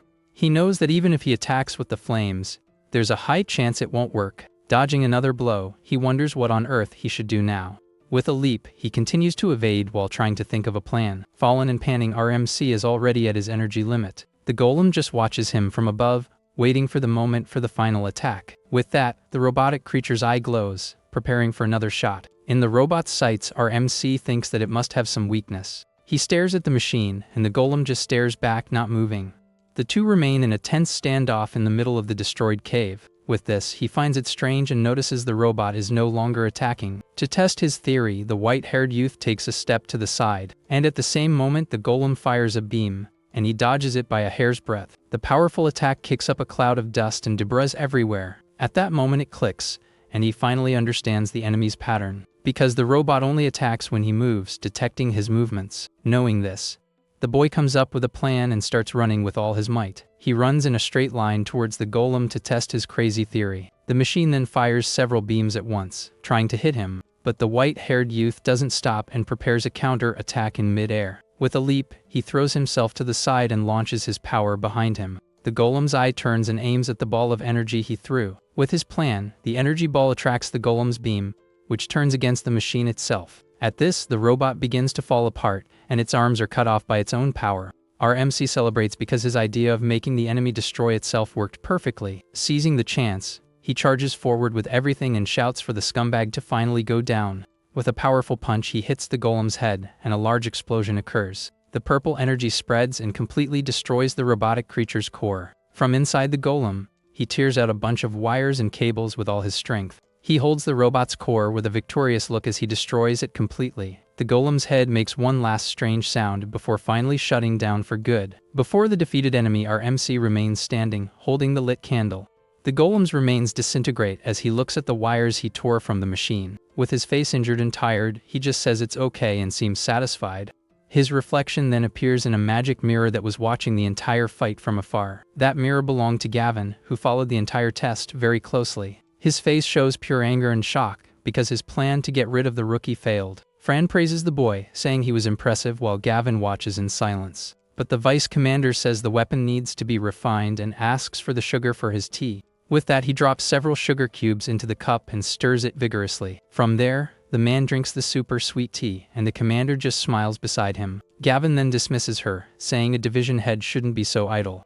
At this, the commander leaves, leaving him alone with his dark thoughts. He thinks that this was just insurance to make sure the boy wouldn't pass the test. Because for him, that cave won't let the white-haired youth get out alive so easily. His gaze shows pure hatred as he contemptuously calls our MC a brat. Back in the cave, the boy is completely exhausted and panting on the dark floor. His eyes show the tension, and he wonders if the test bell hasn't rung yet. He realizes the candle is almost out and that he has also reached his energy limit. Suddenly, he notices something strange and is confused by a movement in the darkness. He stares at the monster's remains and wonders if the creature's flesh just moved. With that, one of the pieces of flesh begins to move and bubble in a very bizarre way. He realizes it wasn't his imagination and that the monster's flesh is approaching. The creature's pieces begin to slowly merge on the dark cave floor. Before his eyes, the remains unite and form a new, bizarre, and disgusting creature. To his astonishment, all the monsters he defeated begin to regenerate and surround him. He despairs and realizes it's because of the high concentration of magical energy in the place. Suddenly, a bell sound echoes throughout the cave, and the boy is surprised by the noise. With that, he remembers that as long as the candle is lit, he will live until the bell rings. From there, he starts running desperately to try to get out of that horrible place. His determined gaze shows that he will not give up on surviving no matter what. But a gigantic horde of monsters with glowing eyes appears to block his path. With nowhere to go, he runs from the creatures while protecting the small candle flame. The white-haired youth knows that if a monster touches the flame, it will go out. The monsters corner him, leaving him with no escape route. Even surrounded, he shouts to hang in there, because he will not surrender under any circumstances. His expression shows all his willpower not to let the flame go out. With that, the bizarre creatures charge with full force towards our MC. But suddenly he spots a light and realizes it's the cave exit. With no time to dodge, one of the monsters hits him squarely with a brutal attack. Though injured, the white-haired youth clenches his teeth and keeps moving forward. He runs with all his remaining strength towards the light of the exit. His hand reaches out, and he is just one step away from finally escaping. But the monsters catch up to him and prepare for the final attack right behind him. Suddenly, a mysterious voice shouts for him to get down as fast as he can.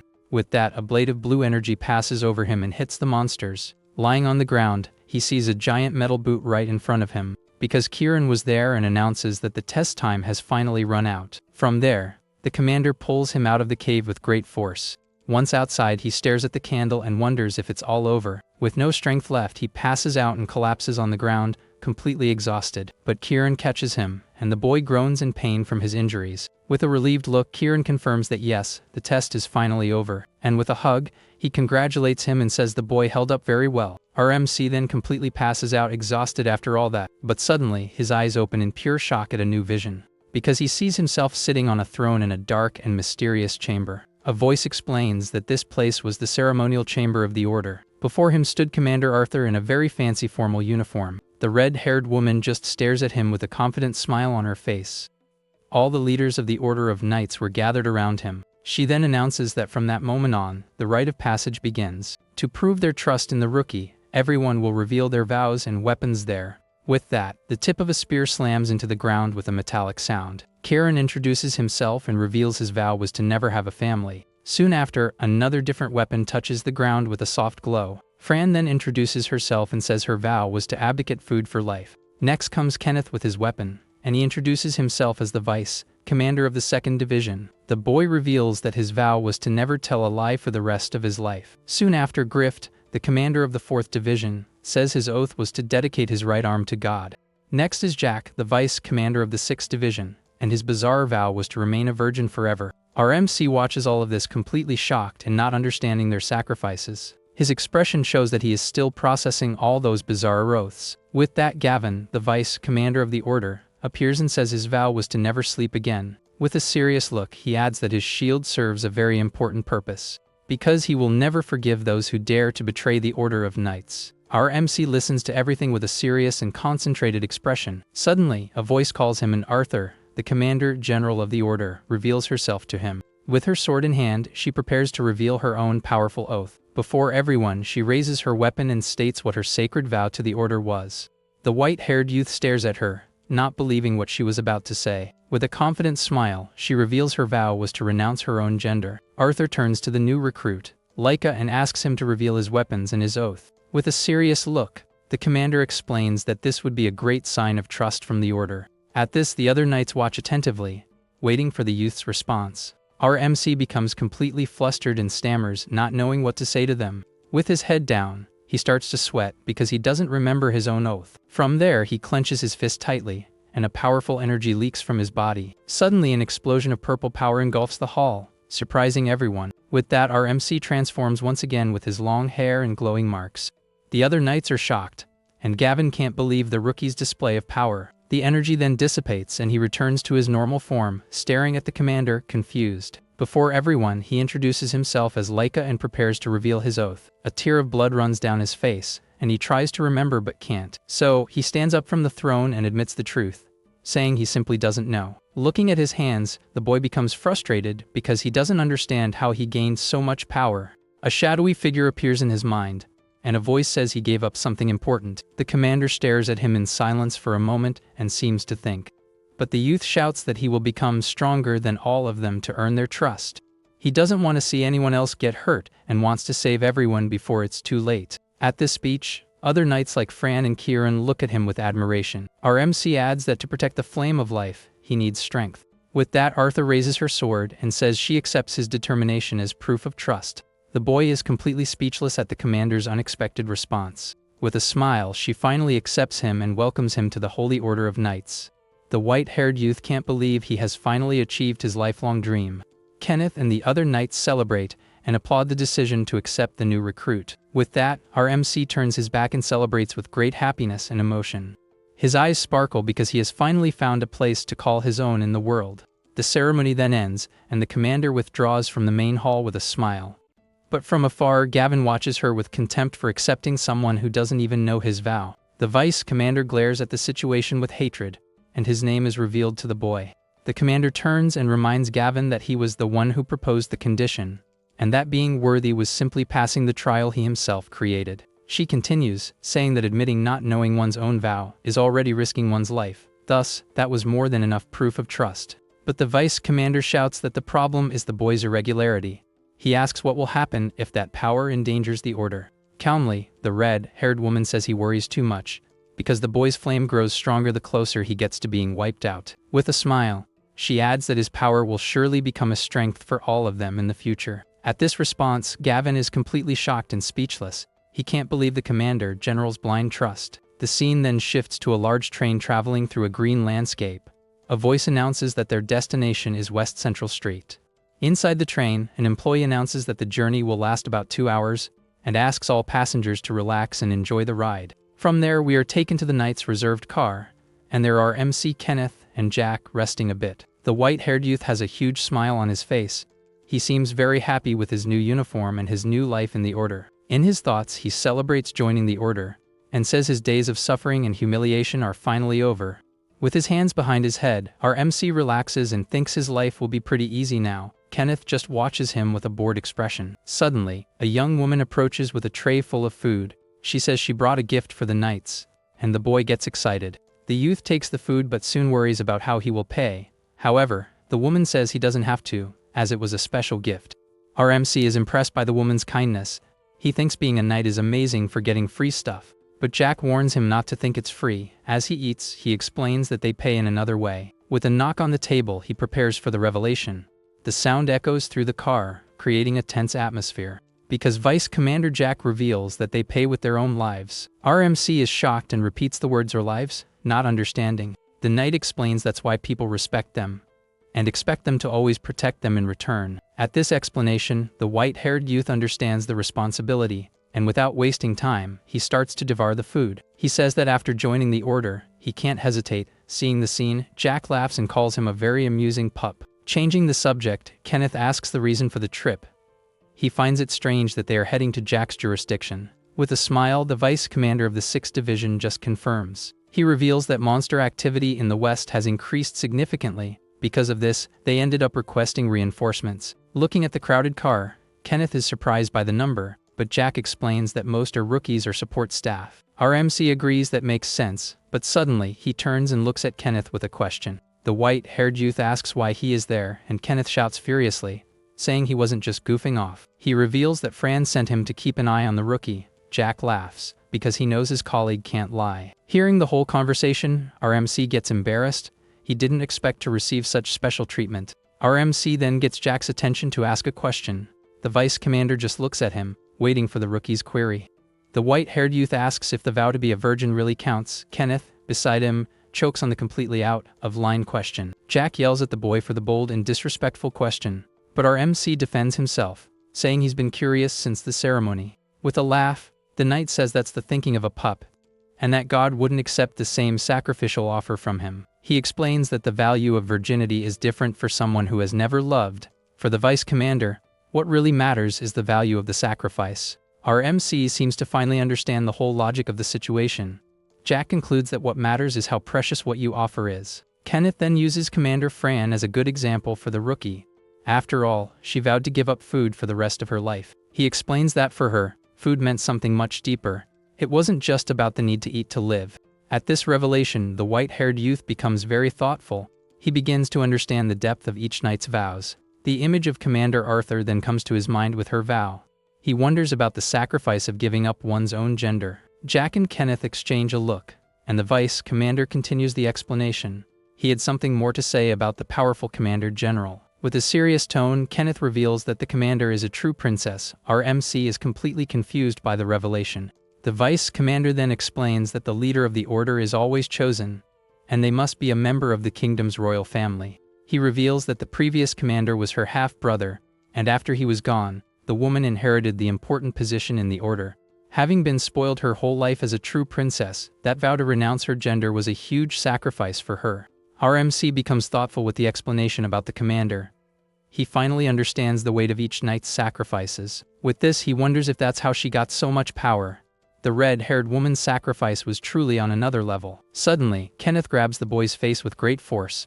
The white-haired youth complains in pain, not understanding the attack. The vice commander warns him not to meddle out of pure curiosity, because a vow is something very personal and deep for each of them. Seeing the scene, Jack explains that if they find him worthy, they will tell him themselves, And that's how things work within the Order of Knights. Soon after, the car door opens with a loud creak. A new figure was about to enter the compartment. A man in uniform bows and apologizes for the intrusion. His presence was very formal and a bit strange for the situation. He thanks the honorable knights for traveling with them today. And the trio remains in the same position as before, not moving. The young woman from before introduces herself as the conductor of that train. Her name was Doga, and she was still holding the tray of food. Upon hearing her own name, the girl's face changes slightly. Something seemed very strange about the whole situation. The man in uniform stares at the young woman with a very odd look.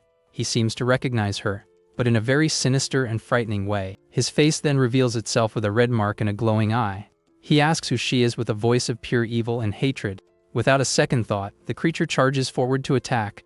Jack senses the danger instantly and prepares for the fight. Our two MCs also feel the enemy's evil energy and are completely frozen by the monster's surprise attack. With a shout, Jack grabs the two and shatters the train floor with force.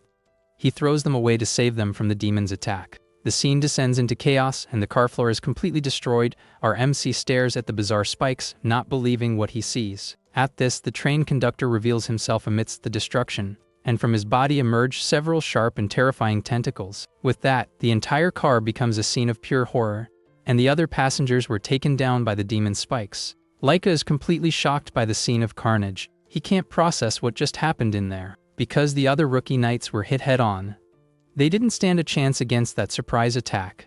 One of the young knights struggles to free himself from the spikes, but the pain was so intense he could barely move from his spot. From there, the boy's body begins to undergo a transformation, and he screams in pain, turning into a bizarre, bluish creature. Soon after, the monster reveals itself completely in the middle of the car. Our MC then prepares to fight against the threat. Even so, the white-haired youth asks if he's okay. He still had hopes of saving his former knight colleague. Seeing the scene, Kenneth turns with a very serious expression. He needed to warn the rookie of the great danger he was in. Because of this, the vice commander calls him an idiot without thinking, and shouts for him to stay back and not approach the monster. But it was too late, and the creature grabs our MC from behind. The boy is paralyzed, with no time to react to the attack. Next, the monster attacks him with a giant purple tentacle. The blow goes with full force towards the white-haired youth. His face shows pure shock, and he doesn't understand what happened. The surprise attack caught him completely off guard in the car. Faced with the situation, a shadowy hand appears in front of everything, and our MC is thrown away by the force of the blow. With that, Jack screams desperately and throws himself in front to protect the boy from the attack. His face shows pure shock, and he can't believe the knight is turning into a demon. The creature then reveals itself completely with a blue body and bizarre tentacles on its head.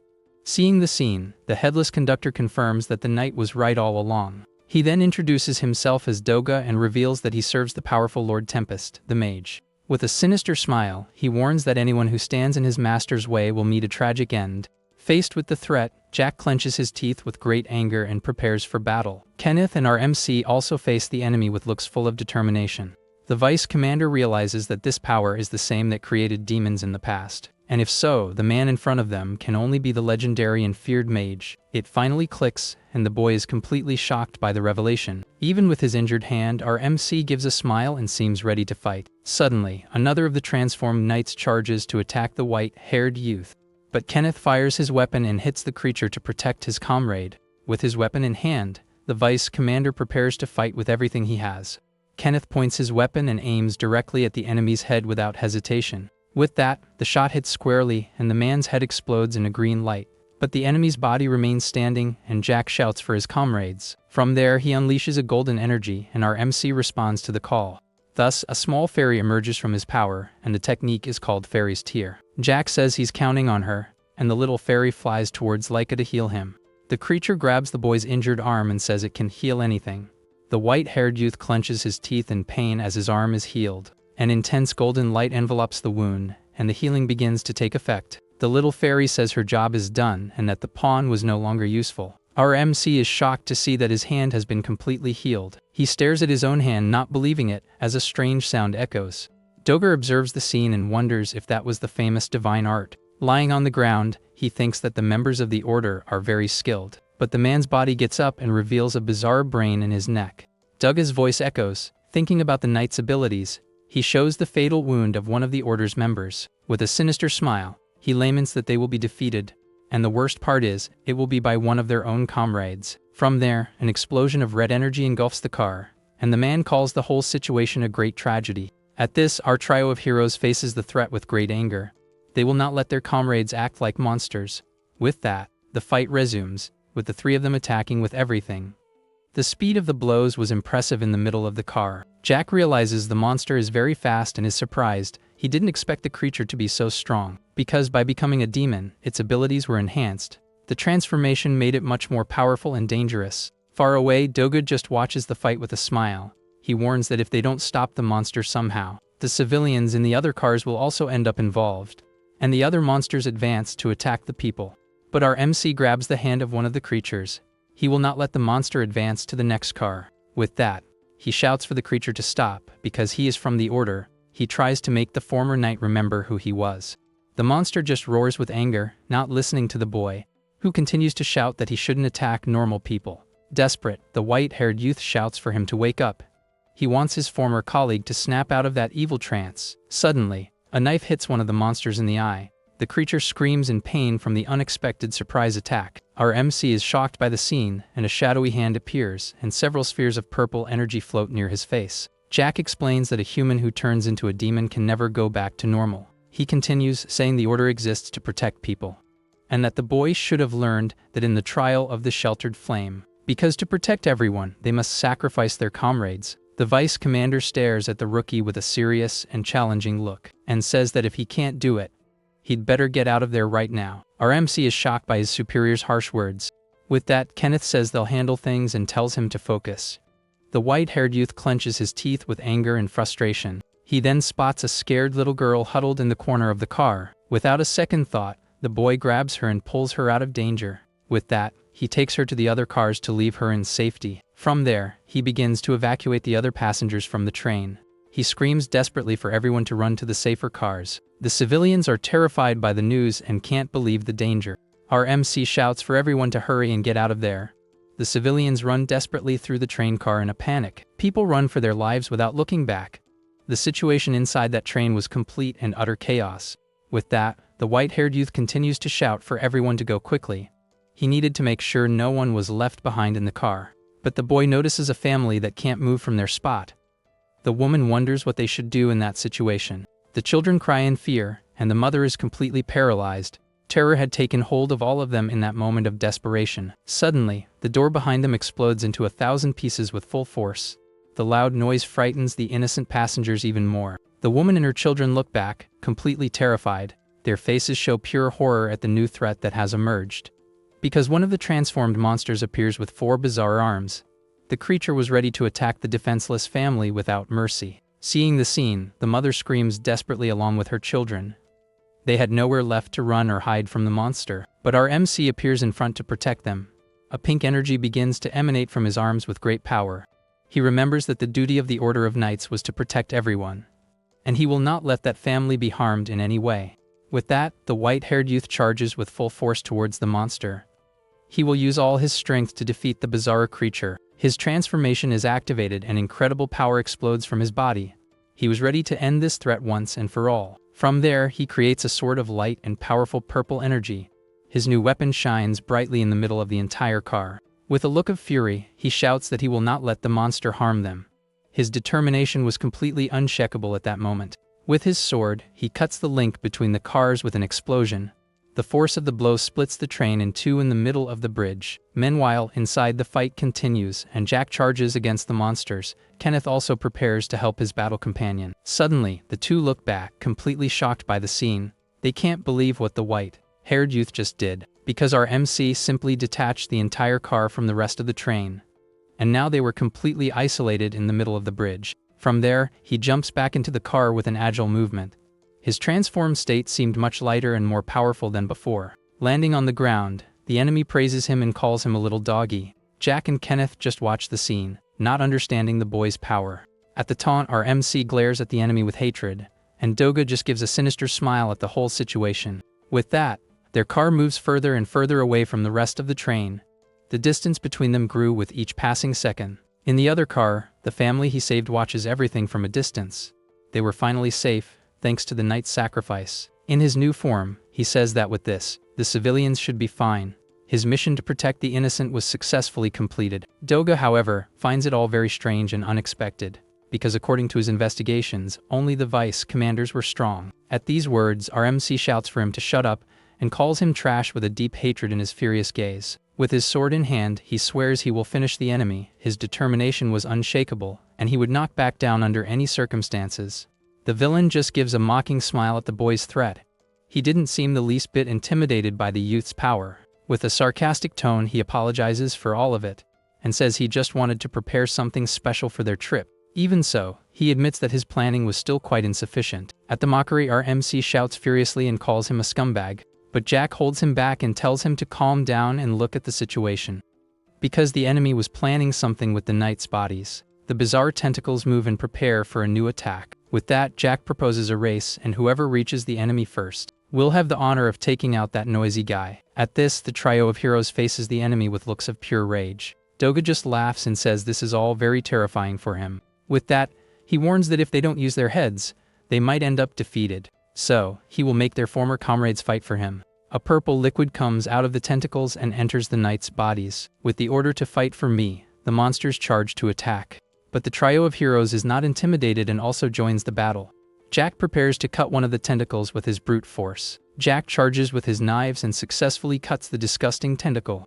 Meanwhile, Kenneth fires his weapon to provide cover and help his comrade in the fight. Our MC also doesn't fall behind and charges with full force towards the monsters. But suddenly one of the disgusting tentacles grabs our MC with great force.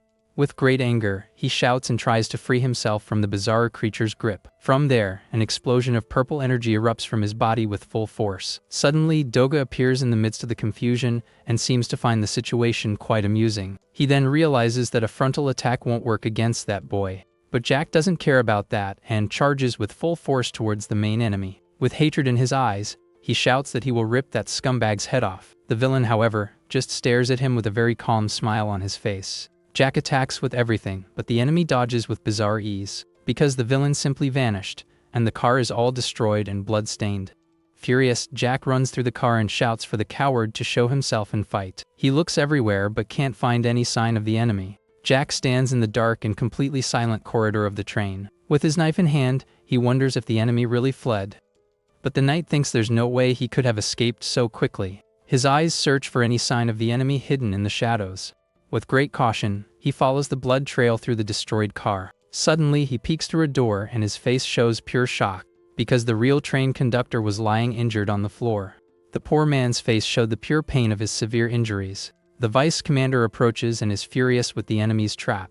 Without a second thought, he kneels and asks if the man is okay. The conductor just groans in pain and seems to be on the verge of passing out. Jack then holds him and prepares to use his healing magic on him. But suddenly he stops and his face shows pure terror and desperation, because the conductor attacks him and a blade pierces his shoulder with full force. The man's face is revealed and he gives a sinister and mocking smile.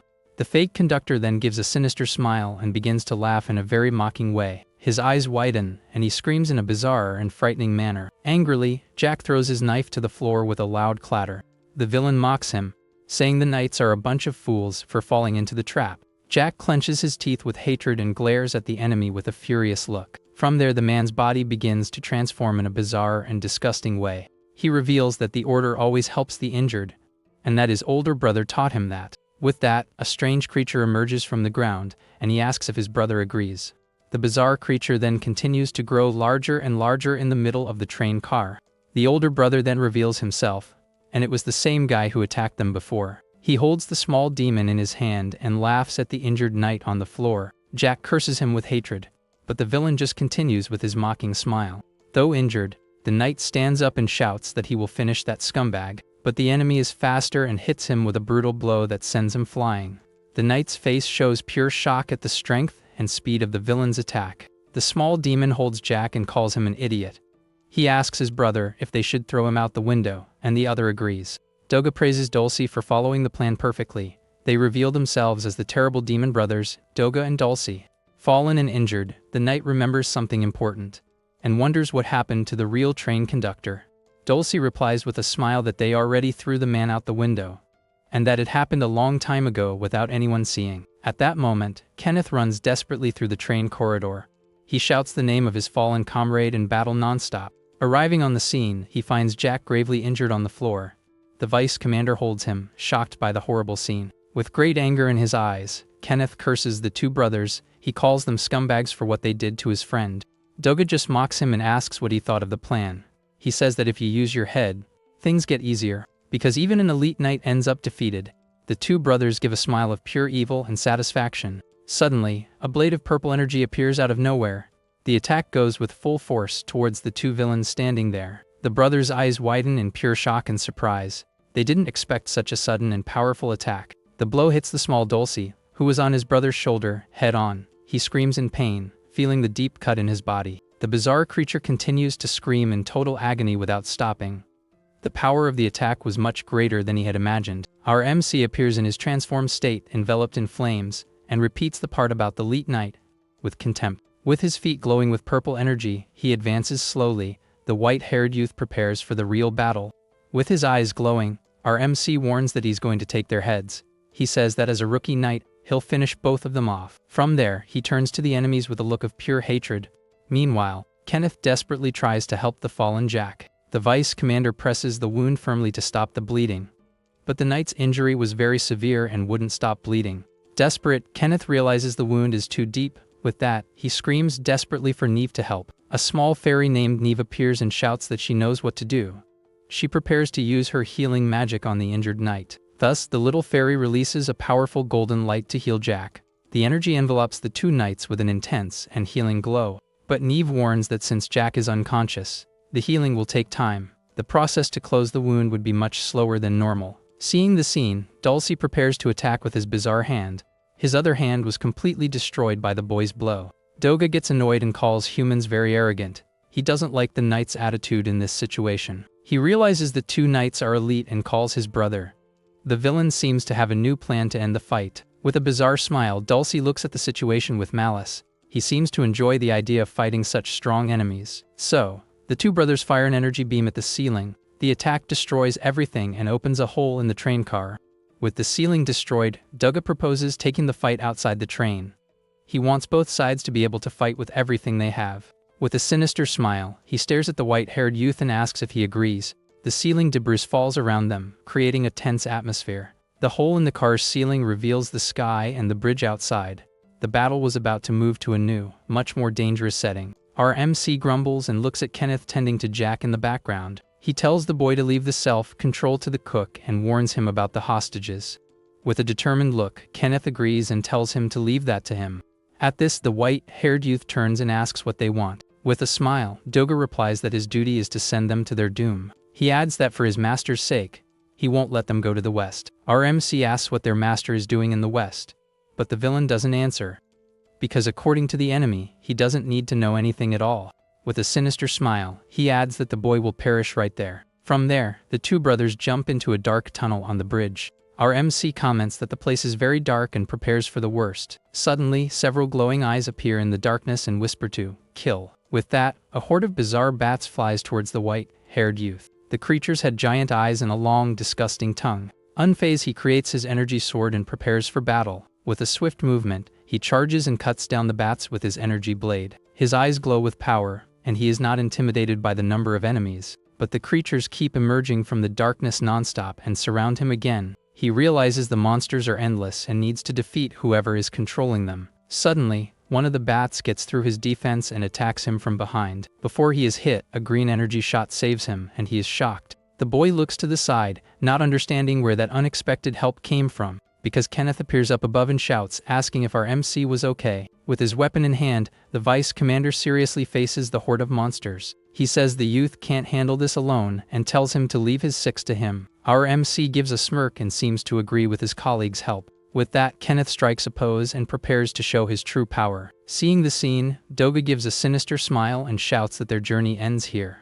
Suddenly, the villain's body begins to shatter into several pieces of stone, and a giant wave of blue energy charges with full force towards our MC. The giant blue energy wave advances with full force, and our MC readies his sword. But the white-haired youth runs at top speed towards the enemy's attack. With a confident smile, he He says it's a shame because the villain's plan is going to fail. Suddenly the scene changes and a hand grabs Kenneth's face with great force. To everyone's surprise, the one doing it is our MC at an absurd speed. The demon's eye watches everything, not understanding why the boy attacked his own friend. With that, the creature charges with full force towards Kenneth, who is being held. The vice commander is shocked and wonders why his comrade is doing this. Seeing the scene, Doga is confused and asks how the white-haired youth knew about the trick. Our MC reveals that knights trust their brothers and crushes the villain's core. With a determined look, he adds that he completely trusts his comrade.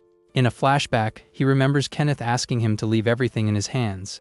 And he also remembers his friend saying he was counting on his help a lot. At this revelation, Doga panics because his plan went completely wrong. With that, he shouts that his friend never lies and destroys the core with his overwhelming power. With that, our MC charges with full force towards the enemy with a look of fury. Doga is completely shocked and unable to react to the boy's surprise attack. With a powerful spin, the white-haired youth hits him squarely with a devastating blow. The impact is so strong that it cracks the entire bridge floor, and the villain screams in pain. Our MC holds him with great force, and the enemy is unable to defend himself. With a smile, he asks what the boss thought and how it feels to be defeated by a rookie. In his final moments, Doga desperately calls for his master, Tempest, for help. From there, the scene changes, and the train continues its dark and silent journey. With that, Dulcie's body explodes into 1,000 pieces from the boy's overwhelming power. Before the enemy's remains, our MC kneels and returns to his normal form. He stares at the disgusting body and says he can't replace Jack, but he fought anyway. With a smile, he stands up and says he will surely be forgiven for his act. The white-haired youth then stares at the enemy's remains with a victorious look. Suddenly, he notices something strange and is confused by a new and bizarre vision. Because he sees himself alone in an infinite desert, and the train was on an endless track. A strange figure appears on the tracks, and he is shocked. The person was holding a giant and very intimidating hammer.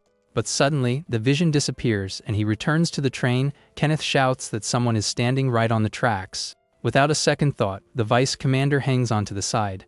The train continued at high speed with no sign of stopping. Looking ahead, he spots a woman with a serious expression. She seemed to be waiting for them in the middle of the bridge. That woman was muscular and held an ice hammer. Her presence was imposing and very intimidating to everyone. The warrior reveals herself as Bridget, the commander of the 6th Division. She stares at the train coming at full speed towards her. Her ice hammer glowed with a cold, bluish energy. The weapon looked extremely heavy and very powerful. From there, the commander slams her hammer with full force onto the tracks. The force of the blow creates a shockwave on the metal floor. With that, a giant wall of ice appears out of nowhere. It stops the high-speed train with absurd force. Our MC and Kenneth are shocked by the scene. They shout in surprise because they can't believe it's ice. At this, the train finally stops, frozen on the tracks. The commander and her squad were waiting for them right there. Soon after, Bridget enters the car and walks towards them. The white-haired woman seemed to have a very clear objective. She ignores the two and passes by a boy hanging upside down. The commander kept repeating the phrase, "Hand it over." Suddenly, the woman slaps one of the boys. Our MC and Kenneth are shocked by the bizarre scene. With a serious look, she demands a full report on the situation. The boy who was slapped prepares to explain everything that happened. The boy who got slapped grumbles and feels a strange sensation in his body. At this, Bridget gets irritated and again demands a full report on the situation. But the soldier ignores her and shouts, completely shocked, the title, "Your Highness." With that, he kneels in respect, and the commander asks why he is there. Our MC and Kenneth are confused and shout together, "Older sister." From there, everyone gets off the train and gathers outside on the bridge. One of the soldiers hands a bouquet of flowers to the commander while the two watch. Laika wonders if Jack is really the guy who took the vow of celibacy forever. Bridget then turns and stares at the two with a serious and very intimidating look. The boy explains that the reinforcements turned into demons and were all defeated in the fight. He continues and reveals that the enemy was named Doga and served the powerful Tempest. The soldier confirms that the villain mentioned the name of the feared demon mage Tempest. At this information, the commander faces the situation with great seriousness and attention. So she orders her men to contact headquarters immediately, and also asks them to protect the civilians who were separated from the rest of the train. One of the soldiers then turns and calls our MC and Kenneth. He says he has an idea of where the demon mage might have gone. At this, Laika is confused and asks if that guy is the same one they faced. Kenneth, in turn, questions if this mage was so famous. The vice commander looks away, a bit embarrassed by the question, and says he's no expert on the subject but knows a few things. He explains that the mage is a legend from a long time ago, because he was the one who opened a hole in the sky to summon the powerful demon king. And he was also responsible for turning several humans into demons. His name was Tempest, the demon mage and ruler of them all. Our MC remains silent, processing all the information. He repeats the word legend, with a very serious and determined look. With that, the scene changes and takes us to a vast and endless desert. The sand shifts with the wind, creating a completely desolate landscape. From there, one of the commanders explains that their destination is the Celestial Demon Temple, and that Tempest will surely try to do something there. Laika is very surprised and asks if celestial demons aren't just fairy tales. He can't believe those stories are real. But Kenneth looks at him seriously and says, absolutely not. Because those legends are actually part of their world's history. The commander then reveals that the Divine Knights defeated the Demon King and cut pieces of his body that turned into intelligent monsters. One of these creatures controlled the weather and created lightning storms. A purple dragon flew over the ruins, causing much destruction. Another one burned entire cities with its powerful fire. Its flames were so intense they even melted rocks. There was also a monster that created great floods out of nowhere.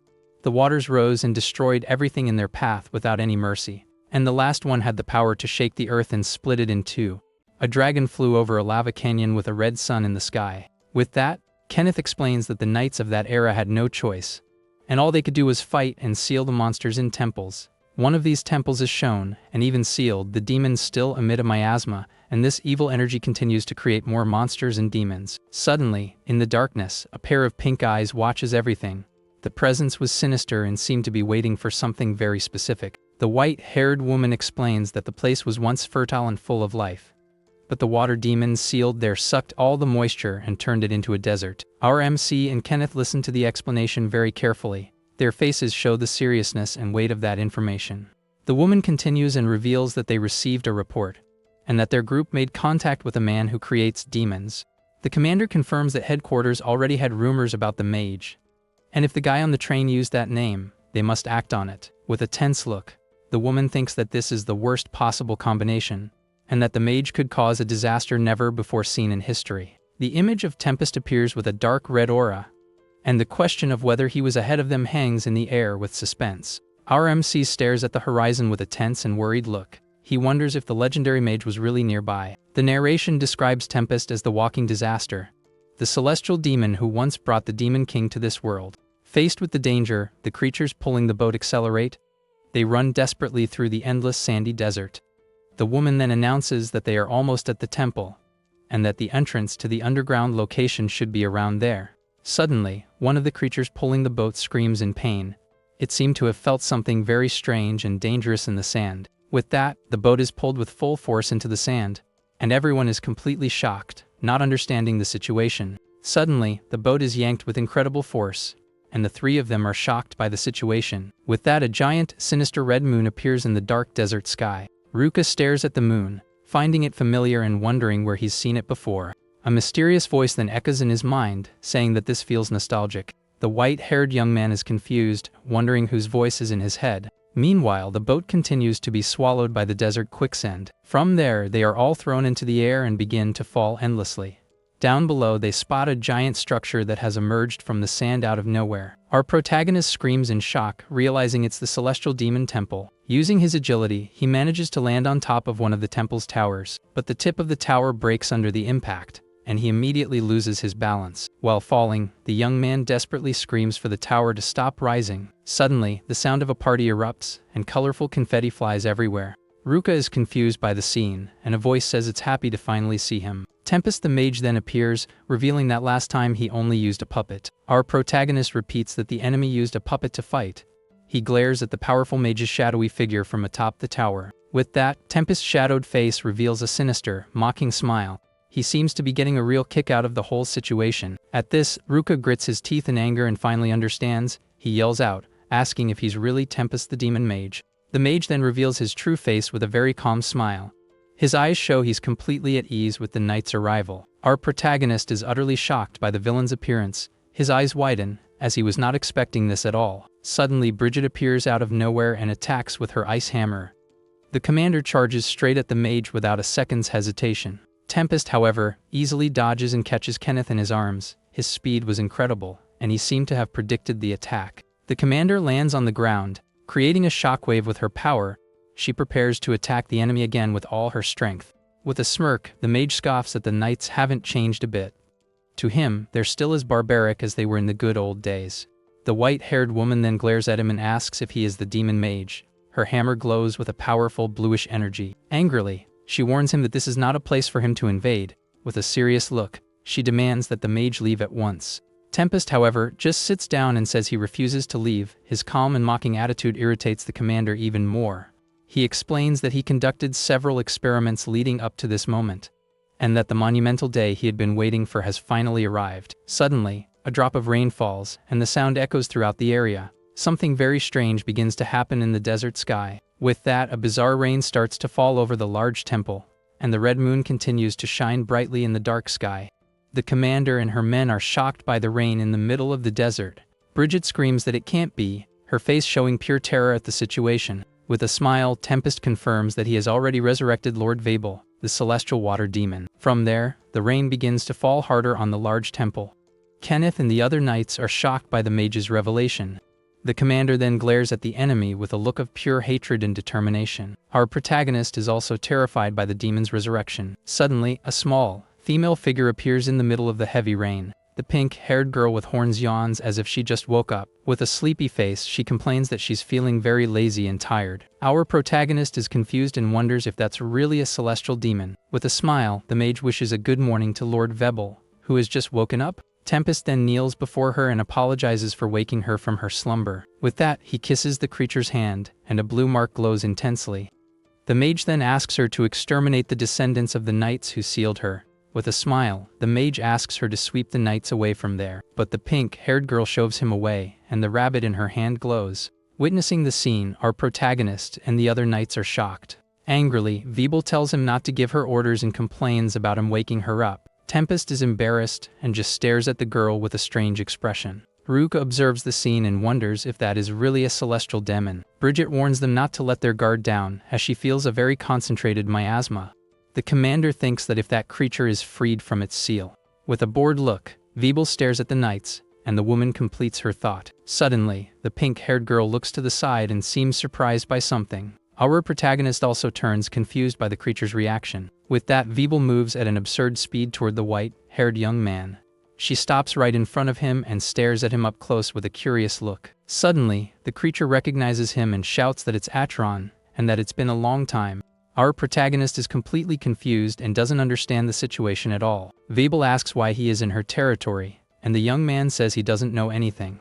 With a smile, she reveals that he has been resurrected in a human body. Our protagonist is shocked and repeats the part about taking over a human body. His eyes widen at the pink-haired creature's revelation. Tempest watches everything from a distance and seems to understand the whole situation. He remembers feeling a strong connection to a god from another world. With that, Ruka becomes even more confused by the mage's words. Suddenly, Veeble attacks and destroys one of the towers with her water power.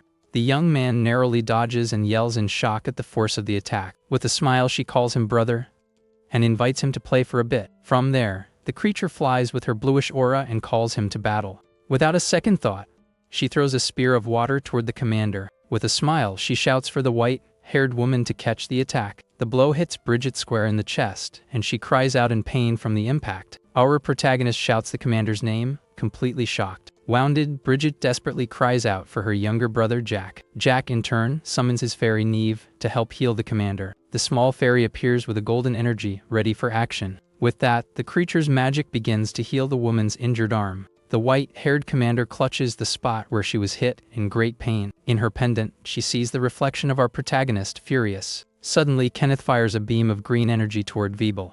The creature gets annoyed and tells the knight not to mess with others. With a smile, she invites the young man to come play and have fun with her. Without wasting time, Veeble attacks the commander with a powerful water kick. Facing the attack, Kenneth shoots again to protect his comrades. The pink-haired creature glares at the knights and calls them a nuisance. From there, she unleashes a giant wave of water with incredible power. The water gathers and forms an overwhelming sphere of bluish energy. She then summons water spirits and orders them to finish off the insects.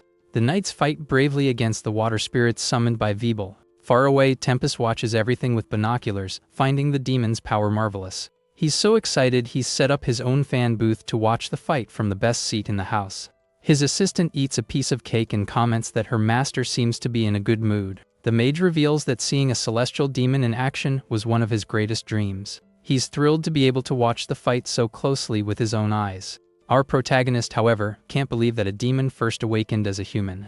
With his objective completed, the mage decides it's time to head to the northern temple. But suddenly he stops, sensing a new and powerful presence approaching. For a giant, ornate sword descends from the heavens with an overwhelming energy. Tempest gets irritated and complains that the most troublesome person of all has arrived. Atop the sword, the commander, General Arthur, appears in a very imposing pose. With a serious look, she says it seems her subordinates have caused a lot of trouble. She faces the mage with a confident smile and asks if he's ready to fight. The commander of the Divine Knights was there to crash the mage's party. Tempest the mage watches everything from afar with a very satisfied look and a sinister smile on his face. On the other side, Commander Arthur also carefully analyzes the battle, noticing all the chaos. At this, she floats on her sword as Kieran appears by her side to receive an order. With a serious look, the red-haired woman calls her subordinate's name and asks something. The blue-haired knight asks who he should fight, and she says it's the celestial demon. Far away, atop the temple, Tempest observes the conversation and says he's going to join them. With a sinister smile and runes surrounding him, he completes his sentence and prepares for something. Suddenly, the commander appears in front of the mage and greets him with a "Hello." Wielding her sword, the red-haired woman asks the villain a very direct question. In an imposing pose, she finishes, asking if he will promise not to cause any more trouble. Tempest and his assistant just stare at her mockingly, unintimidated by the threat. With a jeering smile, the mage simply replies that he'd rather not. Without wasting any more time, the commander charges forward with a powerful strike toward the enemy. The warrior stops, surprised by the result of her attack, saying, "Oh my." With that, a massive explosion occurs, and the commander's face shows pure shock at the scene. Following this, two lights fly across the sky as the commander takes the mage far away. Witnessing the scene, Kieran lands in front of our protagonist, spear in hand. The knight then confirms that their mission is to hold off the celestial demon. He adds that they need to last for 3 minutes until the commander returns. From there, the two prepare for battle, and Kieran tells him to focus. Seeing their determination, Veeble attacks with her water spirits, coming at them with everything she's got. The force of the blow is so great that both are pushed back with difficulty. Suddenly, one of the support knights prepares to help in the battle. With that, he activates his ability and creates a giant area of effect healing circle. Our protagonist is shocked to feel the power of the healing magic in his body. The knight shouts that minor wounds will heal and tells them to go all out. Seeing this, the pink-haired creature gets annoyed and increases the power of her attack. With that, the water spheres begin to bubble in a very strange way. Ryuka senses the danger and yells in shock that the water is splitting in mid-air. To everyone's astonishment, the water spheres multiply and charge forward with full force. Facing the threat, one of the black-haired knights tries to stop the attack with his purple aura. But the demon's water energy pushes forward and collides with the young man's defense. The water spheres continue to advance with overwhelming and relentless force. The knight is shocked that the demon's power broke through his flame barrier. Suddenly, the water spheres are hit by shots of green energy in the air. It's Kenneth, arriving to help, destroying the spheres with his powerful weapon. The young man thanks him, and the vice commander tells him not to push his luck. After all, he explains fire and water don't mix, and his magic is at a disadvantage. With his friend's tip, the black-haired knight seems to understand what he needs to do. At this, Kieran unleashes his electric energy and summons his thunder spear. With a battle cry, the commander calls for his weapon to show its full power. From there, a wave of blue lightning advances and clashes with the demon's water. At the same time, Commander Bridget prepares to use her powerful ice hammer. With a shout of Winter of Demis, she unleashes an overwhelming, freezing energy. Her determined look shows she's gonna freeze everything without a moment's hesitation. The freezing energy surrounds Veeble, but she floats calmly in the middle of the attack. With a bored expression, the creature complains that these knights are very annoying. Suddenly, a hand with a broken shackle appears and says that's enough playing around.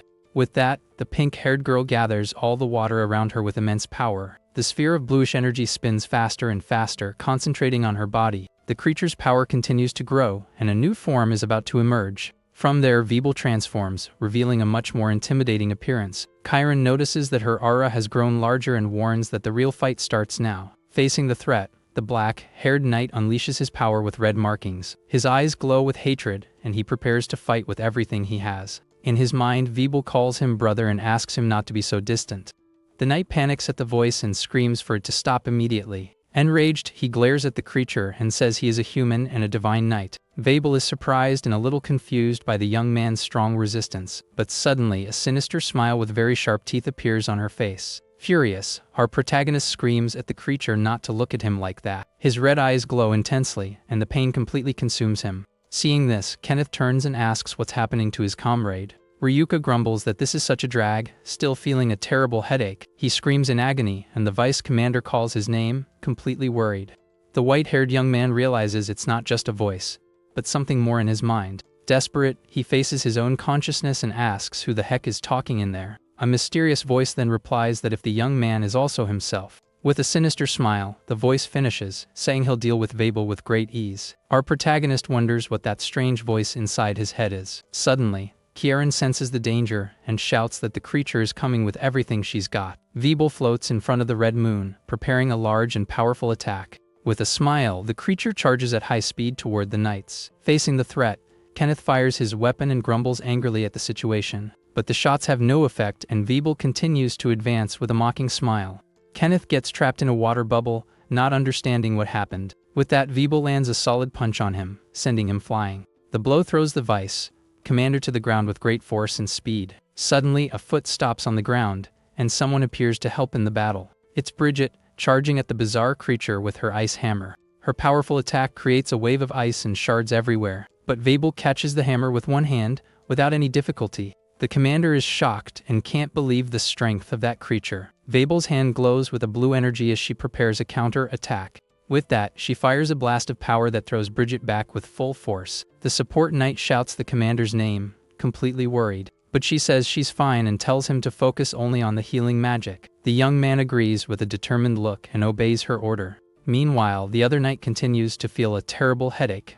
He wonders what the heck is happening, as his mind feels like it's going to explode. The black-haired knight screams that he can't control all this power. With that, he glares at Veeble as the pain in his head becomes unbearable. The creature seizes the opportunity and charges at him without mercy. Facing the attack, his eyes widen in pure shock and despair. The bizarre demon just gives a sinister smile at the pathetic scene. Veeble's glowing hand touches his chest, leaving the young man completely confused. As this happens, a bluish energy explodes from his body and he screams in pain. The knight's face shows pure agony from the demon's strange power. Seeing this, the support knight desperately shouts Ryuka's name. He realizes the automatic healing mode won't be fast enough. Because of this, he summons the little fairy Neve to use her full strength. The little fairy then flies at full speed and uses her maximum healing power on the young man. Even with the healing, the black-haired knight continues to feel immense pain. His entire body glows with golden energy, and the healing slowly takes effect. Veeble watches the scene and seems a little surprised by the healing magic. With a bored look, Veeble grumbles that the healing magic doesn't impress her. At this, the creature scoffs and says that Acheron has gotten much weaker. Inside the knight's mind, the malevolent entity awakens with a look of pure hatred. The voice screams for him not to ignore it and to surrender everything to its total control. But Ruka resists and shouts for the voice to shut up, as he doesn't know it at all. Enraged, he continues, shouting that he is not a celestial demon. Suddenly, two spheres of light fall from the heavens at an impressive speed. It's Commander Arthur, returning, seemingly having defeated Tempest the mage in their fight. With a smile, she asks if the mage won't give up, calling him quite persistent. But suddenly, a red-haired woman appears and says she'll return the favor. Without wasting time, the warrior charges forward with her sword in hand for a surprise attack.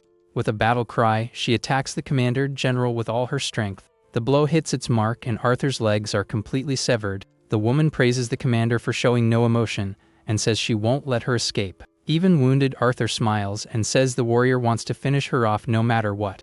The commander then asks if the warrior wasn't thinking the same thing, because the red-haired woman needs to get back to help her comrades as quickly as possible. With a smile, Arthur says she can either try to defeat her or go back to help her friends. The warrior looks at the commander with a determined gaze and makes her decision. Thus, she says she will finish the commander and save her friends too. From there, the red-haired woman summons a rain of swords with her power. Her technique is called Morgan's Rain of Judgment, and it comes down on the commander with full force. Arthur's body is completely destroyed by the warrior's powerful attack. Her pieces disintegrate in the air as she falls slowly lifeless. Even in pieces, the commander complains that it will take a long time to recover. She then congratulates the warrior for buying time and hopes her friends are okay. Soon after, the white-haired woman says goodbye, and her body explodes in an intense light. The warrior watches the scene and flies at high speed toward the red moon. With that, she charges forward to complete her next important mission. Her face shows pure determination to achieve her goal at all costs. The narration explains that only 2 minutes and 50 seconds have passed. But when the warrior returns to the temple, the scene is one of pure destruction. She finds her comrades fallen and wounded in the rain, and in the center of it all, a single celestial demon stood victorious. From there, the scene takes us back a few minutes before that tragedy. The support knight notices that everyone's injuries are getting worse. Before them, Veeble watches them with a terrifying calm, not moving at all. With that, the three leaders decide to use a powerful combined attack. Kenneth then shouts the name of his technique and unleashes his green energy with full force. Chiron and Bridget combine their powers of thunder and ice into a single blow. The combined energy of the two advances with overwhelming and destructive force. The attack transforms into a giant energy cannon and heads toward the demon. With that, a massive explosion of power engulfs the entire destroyed temple. Kenneth then shouts in shock, asking if they managed to defeat the creature. But the support knight's face shows pure shock at the result of the attack. Kenneth shouts in shock because Kieran's attack simply didn't work at all. At this, the creature just makes a shush gesture with her hand and stares at the knight.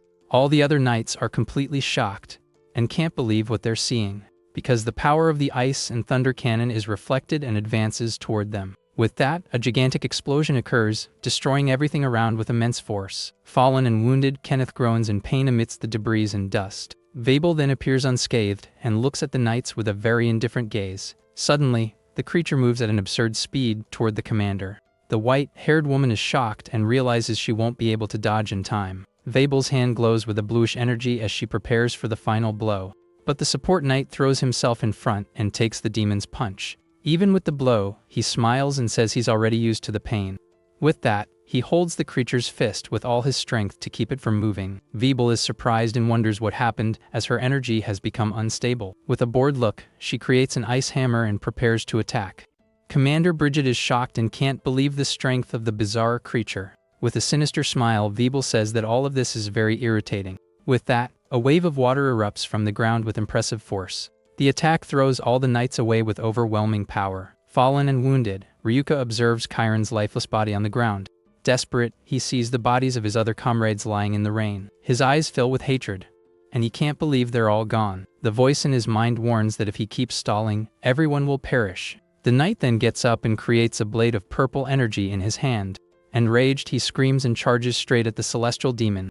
With a powerful kick, he attacks the creature with all his might. But Veeble blocks his strike, and he is shocked by the demon's defense. The purple energy in his hand begins to slowly dissipate. With a counterattack, the creature throws him away with a single blow. The black-haired knight falls to the ground, completely defeated and powerless. Fallen and angry, our protagonist groans in pain and glares at the demon. From above, the creature looks down at the young man and asks if that's all he's got. The black-haired youth just watches in silence, completely powerless. With a bored look, Veeble says the fight has become very dull and uninteresting. The reflection in the young man's eye shows the creature preparing to attack. She screams that they are all killjoys and that she's tired of all this. With a cold gaze, the creature tells them all to just be gone once and for all. The white-haired young man is terrified by the deadly threat approaching, but suddenly Kieran appears in front to protect his comrade. The commander shouts at him not to just stand there and tells him to pull himself together. With his water sword, he holds back the attack and tells the young man to survive. With that, the commander's body is completely destroyed by the demon's power. Our protagonist's eye widens in pure shock at the scene. Desperate, he screams, watching the sacrifice of his battle companion. He can't believe that even Kieran is gone, having protected him from the creature. The voice in his mind blames him for everything, saying he's too weak. With tears in his eyes, our protagonist is speechless in the face of despair. Suddenly, he finds himself alone in a completely white and empty place. Confused, the white-haired young man turns around, bewildered by the situation. With that, a mysterious voice calls to him, and he spins around, startled. For the figure of his transformation was sitting right there in front of him.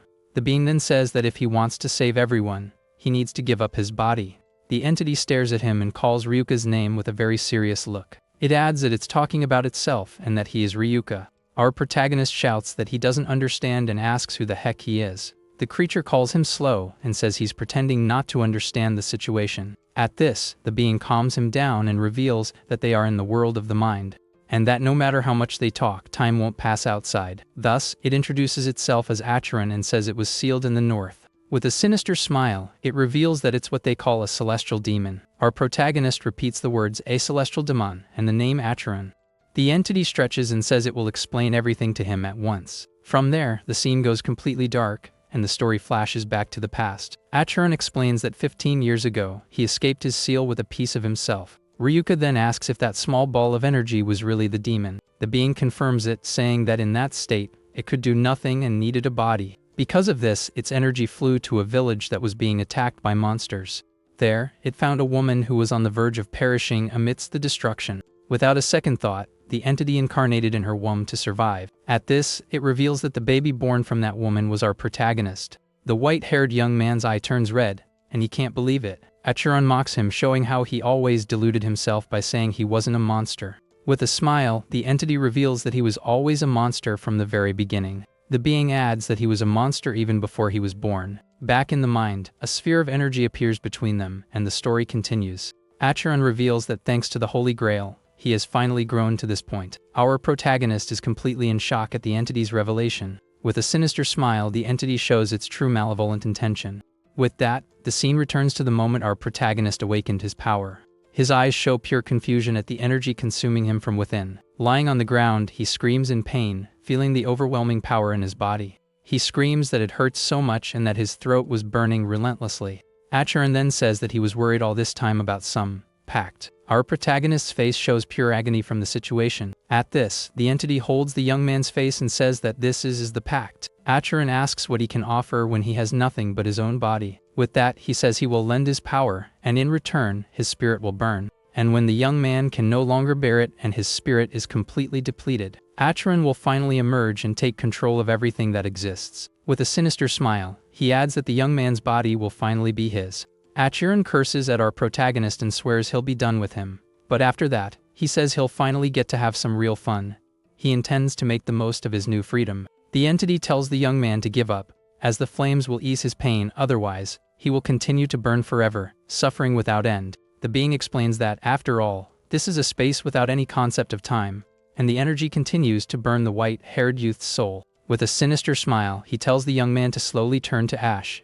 The pain seemed to be completely unbearable for him. Witnessing the scene, Acheron just watches with a very confident look. He believes his victory is already completely assured. Despite the pain, our protagonist clenches his fist tightly. He's not going to surrender so easily to the malevolent entity. Suddenly, the young man's energy explodes with overwhelming force. Acheron is completely shocked, not understanding what's happening.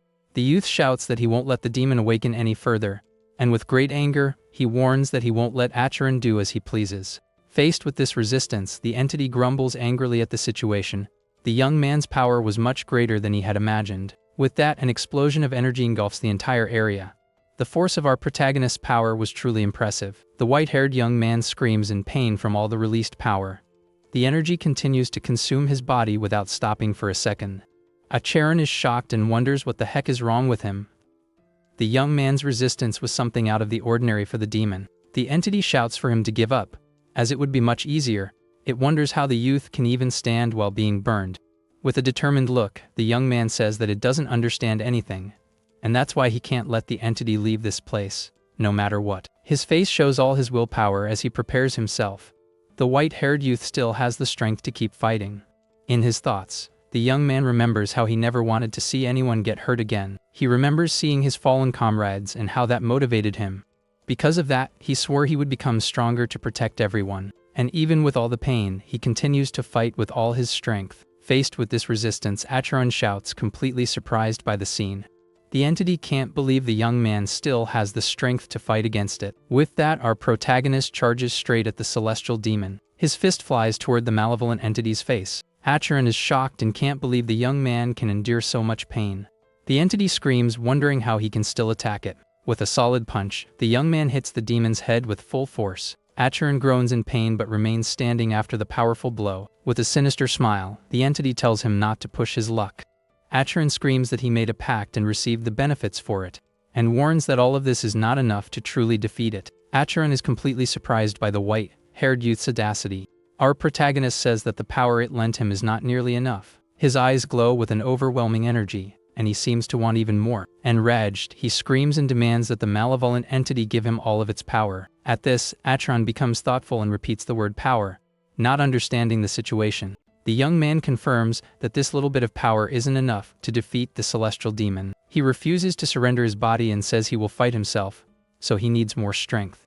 Faced with this refusal, Acheron charges straight at the white-haired young man, but our protagonist extends his hand and prepares to absorb the entity's power. Acheron just grumbles in anger, as his plan for domination has gone completely wrong. With great hatred, he shouts for the young man not to get cocky, calling him despicable trash. With that, an explosion of energy occurs, and the two clash with incredible power. Back in the real world, the warrior appears, and Veeble looks at her with a bored expression.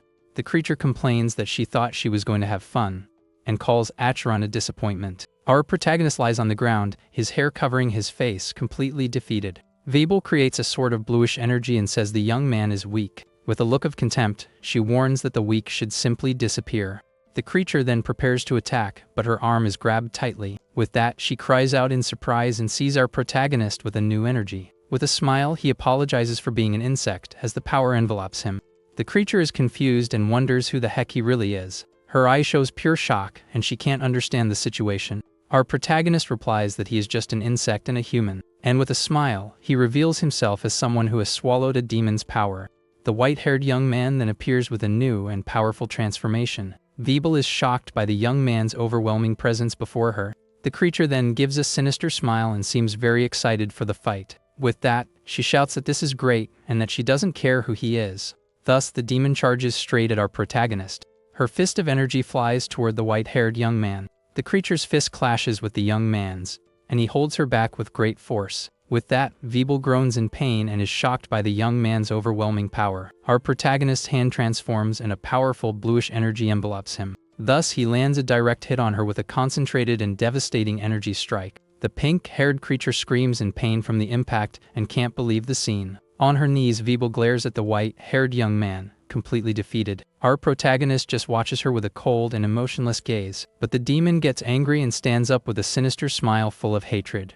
With that, she fires a blast of energy and says he's forgetting something. The creature then envelopes herself in a sphere of water and says that this is her power. She screams that there's no way he can win and unleashes an overwhelming wave of energy. Our protagonist, however, just gives a slight smirk at the demon's confidence, because the water attack simply diverts around him, and the creature is shocked. With a confused look, Veeble asks if he has forgotten something by any chance. At this, the young man unleashes an explosion of blue flames with all his power. With a serious look, he says that a flame strong enough can evaporate water. Veeble is completely shocked and grumbles angrily at the young man's revelation. Enraged, she calls him trash and charges straight at him. The white-haired young man hits her with a powerful blow, knocking her to the ground. Fallen and wounded, Ryuka calls out our protagonist's name, not believing it. He feels a much stronger power coming from the young man in his new form. Ryuka stares at the white-haired youth and wonders what he really is. Veeble's body slowly disintegrates from the overwhelming power of the attack. She groans in pain and glares at the young man with a look of pure hatred and fury. Facing the fallen creature, our protagonist just stares at her with contempt. He calls her weak and asks what the problem is in a mocking tone. With a sinister smile, he taunts her for being defeated by a mere human. The white-haired young man asks if she is even lower than an insect. With that, Veeble gets angry and shouts for him not to get carried away with the victory. She says that playtime is over and unleashes all her power at once. With a scream, she tells him to be crushed and creates a giant cube of water. With that, our protagonist is hit head on and seems to struggle against the pressure.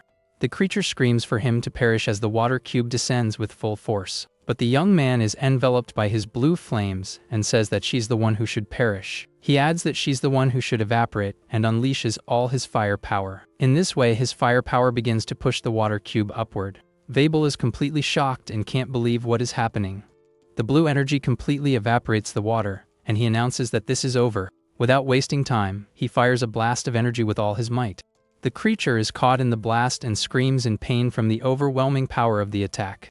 Her body begins to completely disintegrate in the midst of the energy explosion. Afterward, only dust remains and the temple is left partially destroyed. Our protagonist then returns to normal and stands alone amidst the destruction. Suddenly, the warrior appears and calls him weak with a very serious look. The red-haired woman stares at the young man and seems to recognize him from somewhere. With his face full of tears, our protagonist calls out for Commander Arthur. He apologizes, saying he couldn't protect all his comrades. Enraged, he screams that all of this happened because he was too weak. The red-haired woman just watches him in silence for a moment, but suddenly a gentle smile appears on her face to comfort him. Ruffling his hair, she says no, that none of it was his fault. The commander explains that everyone there fought like knights, including him, and that the young man achieved a feat that no one has ever managed in history. The white-haired youth is completely shocked and doesn't understand. She tells him that the time for him to show his true worth has finally come. The young man stares into the light, still processing the commander general's words. The warrior reveals that he will become the sword to eliminate the invaders. The story then flashes back 15 years to the Order's headquarters. A young Kieran argues that even though it's strange, he's just a baby, because the village where they found him was destroyed by a surge of monsters. The commander explains that the desecration of the northern temple coincides with the increase in monsters, and the fact that the monster surge stopped was around the same time he found the baby. At this, Kieran is speechless but continues to defend the child's life. He says he'll take responsibility, and the woman reminds him of his vow not to have a family. The knight asks to raise him in the order but makes a very serious promise. Holding the baby, he swears that if the child becomes a threat, he will eliminate him himself. Back in the present in the 6th Division's infirmary, Ryuka is recovering. Our protagonist calls for Kieran and asks if he's okay after the fight. With a relieved smile, the white-haired young man says, "Thank goodness." The commander then turns to the young man with a gentle and caring look. In his mind, he remembers that Ryuka didn't seem like himself during the battle, because in his transformation, he looked like a true and powerful celestial demon. With that, the commander ruffles our protagonist's hair, surprising him. With a smile, Kieran thanks the white-haired youth for all his help. The young man gets all flustered by the affection and asks if the others are all right. Kieran explains that thanks to Jack's divine arts, everyone was saved. Our protagonist is relieved and asks if the commander can get up. The knight says that Arthur asked for them to see her when they woke up, so they head to a very luxurious part of the headquarters. In front of a large door, Kieran announces his presence to the commander. Our protagonist follows him in silence, a little nervous about the summons. But upon entering the room, the white-haired young man is completely confused. He can't understand what was happening at that moment, because Commander Arthur was standing in the middle of the room with a glowing sword. Her weapon emitted a powerful and very intimidating purple aura. The red-haired woman's gaze was serious and showed great concentration. She seemed to be preparing for something really important. The warrior then dispels the aura and apologizes for startling them. Kieran asks if that is her divine weapon, but notes that it's different. The sword the leader was holding looked much older and more ornate. It wasn't the giant weapon she usually used in her battles. With that, she reveals that the weapon's name is Khalid Fulch. The woman explains that the sword was a memento from her late brother. From there, Arthur asks our protagonist to sit in a chair. The young man agrees a bit awkwardly, but obeys the commander's order. Suddenly, the white-haired young man turns his head, completely shocked. He had no idea what was about to happen, because the red-haired woman places the sword on his lap without warning. The young man is paralyzed by his superior's unexpected action. Our protagonist and Kieran are completely speechless at the scene. Neither of them could believe what was happening. With a serious look, the commander tells the sword to awaken from its slumber. The red gem on the weapon opens to reveal a bizarre red eye. Suddenly, the young man is transported to a completely different place. He finds himself alone in a white and completely empty space. Our protagonist is confused and looks around, not understanding anything. Arthur explains that it is a sword with the power to enter the world of the mind. With that, she reveals that she thought she'd go and greet the Acheron that resides within him. Before them, the entity appears in chains with a very intimidating appearance. With a sinister smile, the demon mocks him for coming back for another beating. The commander then introduces herself and confirms that he is Acheron, the celestial demon. Acheron looks at her and says the red-haired woman looks a lot like him. He reveals that the one who sealed him in that temple was the founder of her order. At this revelation, the warrior simply replies that she feels very honored. Our protagonist shouts for him not to hurt her, and Acheron calls him a show-off. The commander interrupts him and warns that because of this, he is now a prisoner. Trapped by the chains of the pact, the entity realizes the tables have turned. Acheron gets angry, but Arthur explains that he is just a spiritual form. The entity's eye glows with hatred, as it does not accept this humiliation. Our protagonist is confused, not understanding the conversation about the demon's power. The commander explains that the Acheron here is just a fragment from the northern temple. With a sinister smile, the entity confirms that her theory is correct. He boasts that if he returned to his original body, his power would be much greater. At this, our protagonist glares at the entity with a very serious look. Arthur warns him that because of this, his body must be in trouble, and the demon is shocked. The warrior explains that the mage knew he was inside our protagonist. Ruka is surprised and starts to remember something important that happened. The commander reveals that their bond is not contractual, and that he is part of the demon's body. With that, she says the mage can resurrect demons or turn humans into monsters. The woman adds that if he gets his hands on a demon's body, the damage could be immense. Acheron explodes in rage, refusing to accept that his body could be stolen by a mage. Our protagonist yells at him, telling him to get out if he has a problem with his body. The entity curses at him and complains that he should have finished off Veeble in a single blow. Arthur then says that since he doesn't want his body stolen, they have a common goal. With a smile, the commander extends her hand and proposes an alliance between them. The commander's hand extends toward the chained entity in front of her. Our protagonist shouts in shock, not believing this guy will listen to them. With a serious look, Acheron surprises everyone and says, "Fine." Even so, he warns that he has his own conditions, as he hates taking orders. With a sinister smile, he demands that they train our protagonist to be a better vessel. Arthur agrees, as they would certainly welcome a power boost. At this, the entity gives a satisfied smirk, pleased with the deal. He then taunts the young man, who shouts furiously at the idea of taking orders from him. The demon's eye narrows slightly at the white-haired youth's response. With that, a purple aura envelopes our protagonist, who looks very determined. He shouts that he will get stronger, because he refuses to see anyone get hurt again. Acheron smiles and says that this is simply excellent. Thus, he breaks free from some of the chains with his overwhelming strength. With a shout, he grabs the young man and vows to forge him into a perfect vessel. From there, he holds him tightly and says he will make him stronger than everyone. The overwhelming purple energy continues to envelop them both with great force. From a distance, Chiron watches the scene, his face showing a very worried expression. At this, Arthur asks if he's worried, and the knight immediately confirms. The commander tells him not to say that, as our protagonist yells angrily at the situation. With that, she announces that they will intercept the mage at the northern temple where Acheron rests. The scene then takes us inside the dark temple, where a coffin was sealed.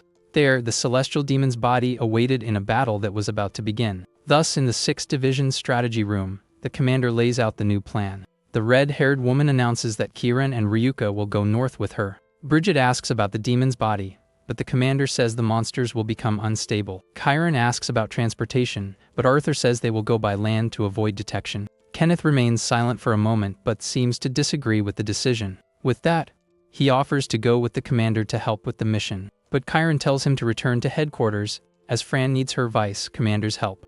Faced with the order, Kenneth just agrees, and our protagonist observes the scene. With a smile, our protagonist asks if Kenneth is worried about him. The vice commander confirms, as he's going up against a celestial demon, and it would be strange not to be concerned. Hearing his concern, the white-haired young man looks at his colleague differently. With that, Arthur gets everyone's attention to talk about Acheron's desire to train him. She explains that the land route will take time, so they need to leave as soon as possible. Thus, the commander asks if it would be acceptable to conduct his training during the journey. Acheron says he doesn't care and agrees if it makes the brat more useful to him. With that, the commander asks if our protagonist agrees to the entity's terms. With a determined look, the white-haired young man confirms that he accepts the training. For him, the place or the method doesn't matter at all right now, because the young man is determined and needs to get stronger at all costs. He needs to gain full control over Acheron's power to protect everyone. Kenneth looks at him and seems to understand his teammate's determination. Arthur says she needs to instruct the other temples to be on alert as well. Kiran asks if the mage wouldn't go north first, but the commander disagrees. The commander reveals she has a bad feeling about the whole situation, because Tempest the mage was supposed to have been missing for a long time but was operating in the shadows. The red-haired woman wonders why he chose to appear now. The image of the mage floating in front of a red moon appears in her mind. At this, Chiron and another knight turn around, completely shocked and surprised. Arthur confirms their suspicions, saying that's exactly what she's thinking, because in a peaceful and quiet village, many dangers can be hidden. Sitting in his room, the mage thinks that there are other entities to worry about. Suddenly, his wooden hand simply falls to the floor without any warning. He then tries to put his hand back on but complains that it won't stick. His assistant tells him to be quiet and helps him put his hand back in place. With a sigh, he complains that he was defeated fair and square. He adds that old folks take a while to heal, and that the commander was quite rough. The little girl calls him master, and he just smiles with a pained expression. With his eyes closed, he seems to be recovering from his intense fight. Suddenly, 2 new mages appear and are introduced as Ethan and Ava. Ethan is furious with Tempest and says he really made a huge mess. The white-haired mage greets them and says it's been a while. Ethan just grumbles angrily and seems to dislike his presence. With that, he charges forward and prepares to attack the white-haired mage. His hand slams down on the table, breaking it into several pieces instantly. Seeing this, the little girl just says, "Wow," surprised by the force. Tempest, however, complains because that was his favorite table in the room. Ethan shouts that the Western celestial demon is gone, and that the mage has lived long enough. Tempest says his little maneuver might interfere with the plan, but he wanted to wake him up early. With that, Ethan grumbles angrily, but his colleague calms him down, saying he didn't do it for nothing. Ava then reveals herself, showing her pink eyes with a very sinister smile. She says she has kept a sample of Lord Behir in a very safe place. With that, she reveals a jar with a green liquid and a bizarre eye inside. The eye then opens and stares at the two mages with a very sinister presence. Tempest says there was some merit in waking him up, and the mage calls him absurd. With a smile, he announces that he has some fun news to share with them. Ethan repeats the word fun and seems to be not enjoying the conversation at all. With a sinister smile, Tempest reveals his new and evil plan. He says the northern celestial demon has been revived, and its body was left behind. At this revelation, Ethan and Ava are completely shocked and speechless. The white-haired mage says they had been looking for a way to break the seals for a long time. Tempest mocks his colleague for being locked in the basement, and Ethan tells him to shut up. With a determined look, he says that this is an opportunity for them. Ethan reveals that they need to dedicate themselves to summoning the god from another world. At this, Ava announces that she's going south to have some fun. With a sinister smile, she reveals she's going to waken the southern celestial demon. Ethan then announces he's heading east and tells Tempest to heal up and go north. The white-haired mage complains about the order, but his colleague tells him to get going. With that, Ethan unleashes a green energy and orders all the vessels to be gathered in the north. The mage Ava smiles with determination, as her deepest desire was about to be fulfilled. Tempest the mage agrees with a smile, as his great wish was close to becoming a reality. For at the hands of the demon god, destruction and creation would finally be forged in the world. At this, the mage confirms his plans with his little assistant by his side. With a sinister smile, he shows he is very satisfied with the progress of his evil plan. But to stop this, the Order of Knights gathers for the great battle that is approaching. Commander Arthur faces her men and says they need to leave as soon as possible. A few hours later, the group finally departs for the Northern Temple to stop the threat. Our protagonist then realizes they have traveled a long way to get there. Along the way, they encounter various bizarre and dangerous monsters on their path. Facing a dark forest, the young man asks if the temple was still far away. With a map in hand, Kieran explains that their destination is just beyond that forest. However, the commander warns that the forest was a large and dangerous nuisance, because the place was crawling with monsters and demons everywhere. Hearing the warning, our protagonist stares at the dark forest with a very worried look. At this, Karen suggests that maybe they should go around the forest. But the commander interrupts and tells them to go straight through the middle. With a smile, she adds that defeating monsters and demons is their job. Thus, the knight grumbles and calls our protagonist to go with him. The two then jump from the cliff into the dark and dense forest. Inside, they hear a strange sound and realize they are not alone. Our protagonist tenses up and prepares for whatever comes his way. He thinks there are a lot of monsters here, and the situation reminds him of his trial. Arthur then calls for the two and tells them it's time to move. With that, the commander grumbles, and the two advance to follow the red-haired woman. The three knights then leap through the trees with impressive agility. The commander starts counting and defeats a bizarre creature with a single blow. Soon after, she continues her count and easily finishes off another monster. With her two swords, the warrior shows off all her combat skill. Our protagonist is shocked by her speed and shouts that she's too fast. The white-haired young man complains that he can't even land a hit. The commander's speed was simply on another level for him. Meanwhile, Arthur continues her count, defeating more monsters. She didn't even seem to be breaking a sweat fighting them. Suddenly, the warrior stops and grumbles that this isn't enough. Her expression showed she was quite dissatisfied with the situation. With that, the red-haired woman runs off alone into the forest. She seemed to have a new plan to deal with the monsters there. The commander stops and stares into the darkness with a very serious look. She seemed to be waiting for something specific to appear. She explains that when they reach the level of a demon, they run away, because the stronger creatures are smart and hide from her. At this, Kieran throws his sword with all his might into the darkness. The knight charges forward to attack a creature that was hidden. The weapon hits a giant, bizarre monster dead on. The creature screams in pain from the commander's accurate strike. With the enemy defeated, the commander calmly adjusts her glove. Meanwhile, the two young men look completely exhausted. The blue-haired knight comments that it must have been the boss of the area. Arthur confirms and says the area should be safe now. The red-haired woman then tells them to keep moving. Our protagonist looks at her with a face of pure exhaustion. The white-haired young man is speechless after all the chaos. He was still processing the commander's absurd speed. The scene then shifts to night, and the group rests around a campfire. The sound of burning wood echoes through the silent forest. Over the fire, some fish were slowly roasting on wooden skewers. The smell of food hung in the air after a very tiring day. With that, Chiron hands one of the fish to our protagonist.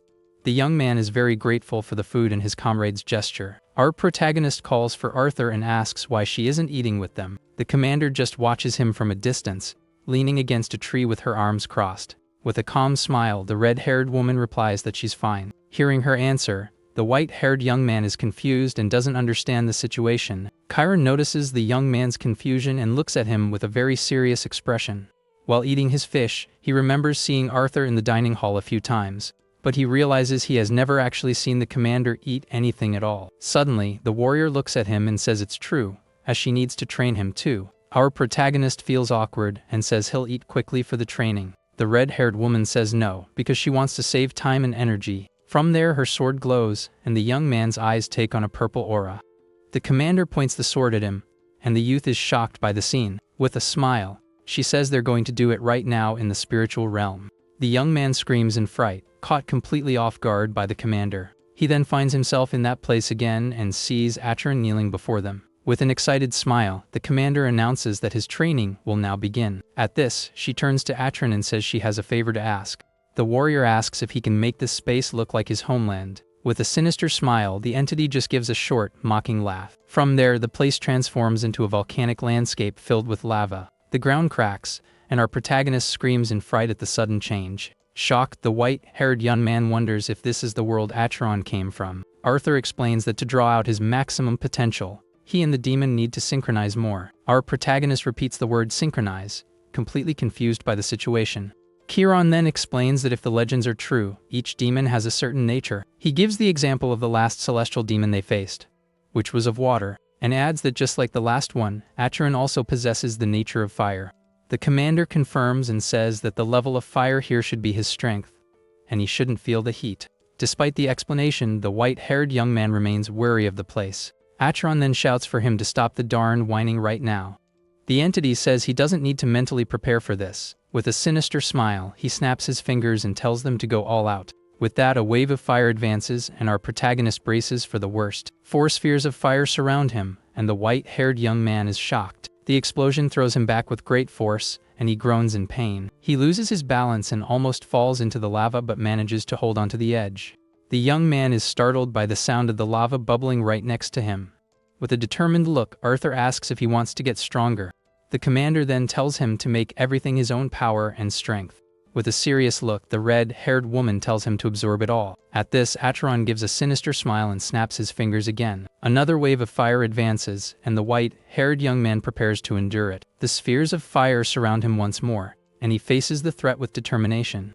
With the explosion, he groans in pain, but this time he withstands the impact. With clenched teeth, he endures the heat and transforms the power into his strength. His face contorted in pain, he screams that it's too hot and his chest hurts just to breathe. Acheron taunts him, asking if he wasn't going to make fire his ally, but the young man shouts that this is nothing. Suddenly, a new sphere of fire charges toward our protagonist. The young man is hit head-on by the explosion and is thrown back with great force. With that, he is completely engulfed in flames and screams in pain from the intense heat. His eye widens in pure desperation as his body continues to burn relentlessly. Lying on the ground, he is completely exhausted, with no strength left to get up. Panting, our protagonist realizes he was almost burned to a crisp. He then turns and faces the 3 who were watching him from a distance without any emotion. With a smile, Commander Arthur simply says, again, at the order, the white-haired young man just grumbles in anger and frustration. Thus, he is hit by another explosion of fire with overwhelming power. And once again, he screams in pain, feeling the flames consume his body completely. Lying on the ground, our protagonist stares at the cracked earth, completely exhausted. With a clenched fist, he thinks that he forgot to make the flames his allies. Our protagonist continues his intense training in the middle of the flaming volcano. At this, Chiron decides it's best to stop for today, as even a spiritual body gets tired. Arthur agrees, saying she thought the same thing, but it seems someone disagrees. For Acheron, sitting on the ground, just grumbles in anger and frustration at the scene. Enraged, he shouts for the young man not to get tired from something so pathetic. From there, the entity unleashes a giant sphere of fire with overwhelming power. The fireball heads straight for our protagonist, who is lying on the ground. His face filled with pain, the white-haired young man watches the approaching attack. Chiron becomes furious and shouts that any more than this is simply overkill.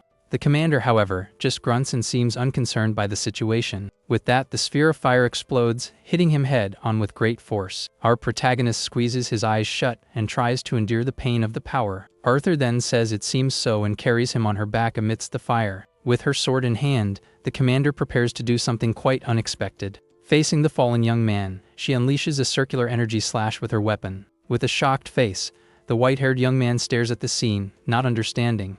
Because the commander is carrying him on her back in the middle of that fiery inferno. He thinks that this is incredible, and that the warrior is on a completely different level. Sitting on the ground, he feels useless because he should have been the one doing that. At this, the red-haired woman turns and notices the young man's discouragement. With a smile, she praises him for his good work and apologizes for being too hard on him. Our protagonist then apologizes, saying he was completely useless in the training. He laments that even though he wants to get stronger, he's just holding everyone back. The young man thinks that if the commander is there, someone like him makes no difference. But the red-haired woman says that's not true, and he is surprised. She sits next to him and explains that it was never her intention to make him feel this way. The warrior reveals that since this is a closed space, she will tell him something. With a smile, she leans in and says she's going to tell him her big secret. Far away, Acheron and Kieran watch the scene, not understanding their conversation. Kieran is confused and repeats the word secret, not understanding what is happening. Our protagonist is silent for a moment and asks what her secret is. The commander remembers that in the ceremonial chamber, her vow was to discard her gender. With a smile, the red-haired woman repeats the part about discarding her own gender. At this, Kieran is surprised as he knows she has many other vows besides that one. The warrior reveals that it's usually one per person, but with special permission, she made 10 in total. Our protagonist is completely shocked by the commander's revelation. Karen also shouts in surprise, not believing she made 10 vows. The red-haired woman explains that this is just one of them, and that the vows are the source of her power. Thus, the white-haired young man finally understands why she is so strong. With that, Karen grabs him and shouts that he just heard top secret information. The commander explains that a vow is also a restriction, and having many means having many weaknesses. Because of this, she believes she needs to raise knights who can fight even without her, and she calls him by his name. With a determined look, she says that he is the hope that represents this for her. With a smile, the warrior adds that's why she wants him to become even stronger. The young man's eye widens, and a smile appears on his face at the commander's revelation. With a determined smile, our protagonist accepts the mission and shouts, "Wes, ma'am." Karen asks about the demon, but the commander says it will find out anyway, and the young man agrees. With that, the red-haired woman announces that training is over for today, and that they will continue tomorrow. Back in the real world, the commander stares into the darkness of the night with a very thoughtful expression. Meanwhile, our protagonist sleeps soundly near the campfire, completely exhausted. The red-haired woman watches him from a distance with a gentle and satisfied smile. Suddenly, the commander hears a strange noise, and her expression turns serious at the presence. At this, the mage's assistant emerges from the forest shadows with her blue eyes. The warrior recognizes her immediately, remembering seeing her by Tempest's side. Thus, she asks if the mage is still recovering and what the girl is doing there. The girl replies that it needs to be just her and stares at the warrior seriously. The little girl's gaze becomes serious, and she seems to be preparing for something very important. From there, a powerful purple aura envelopes her, and she reveals something.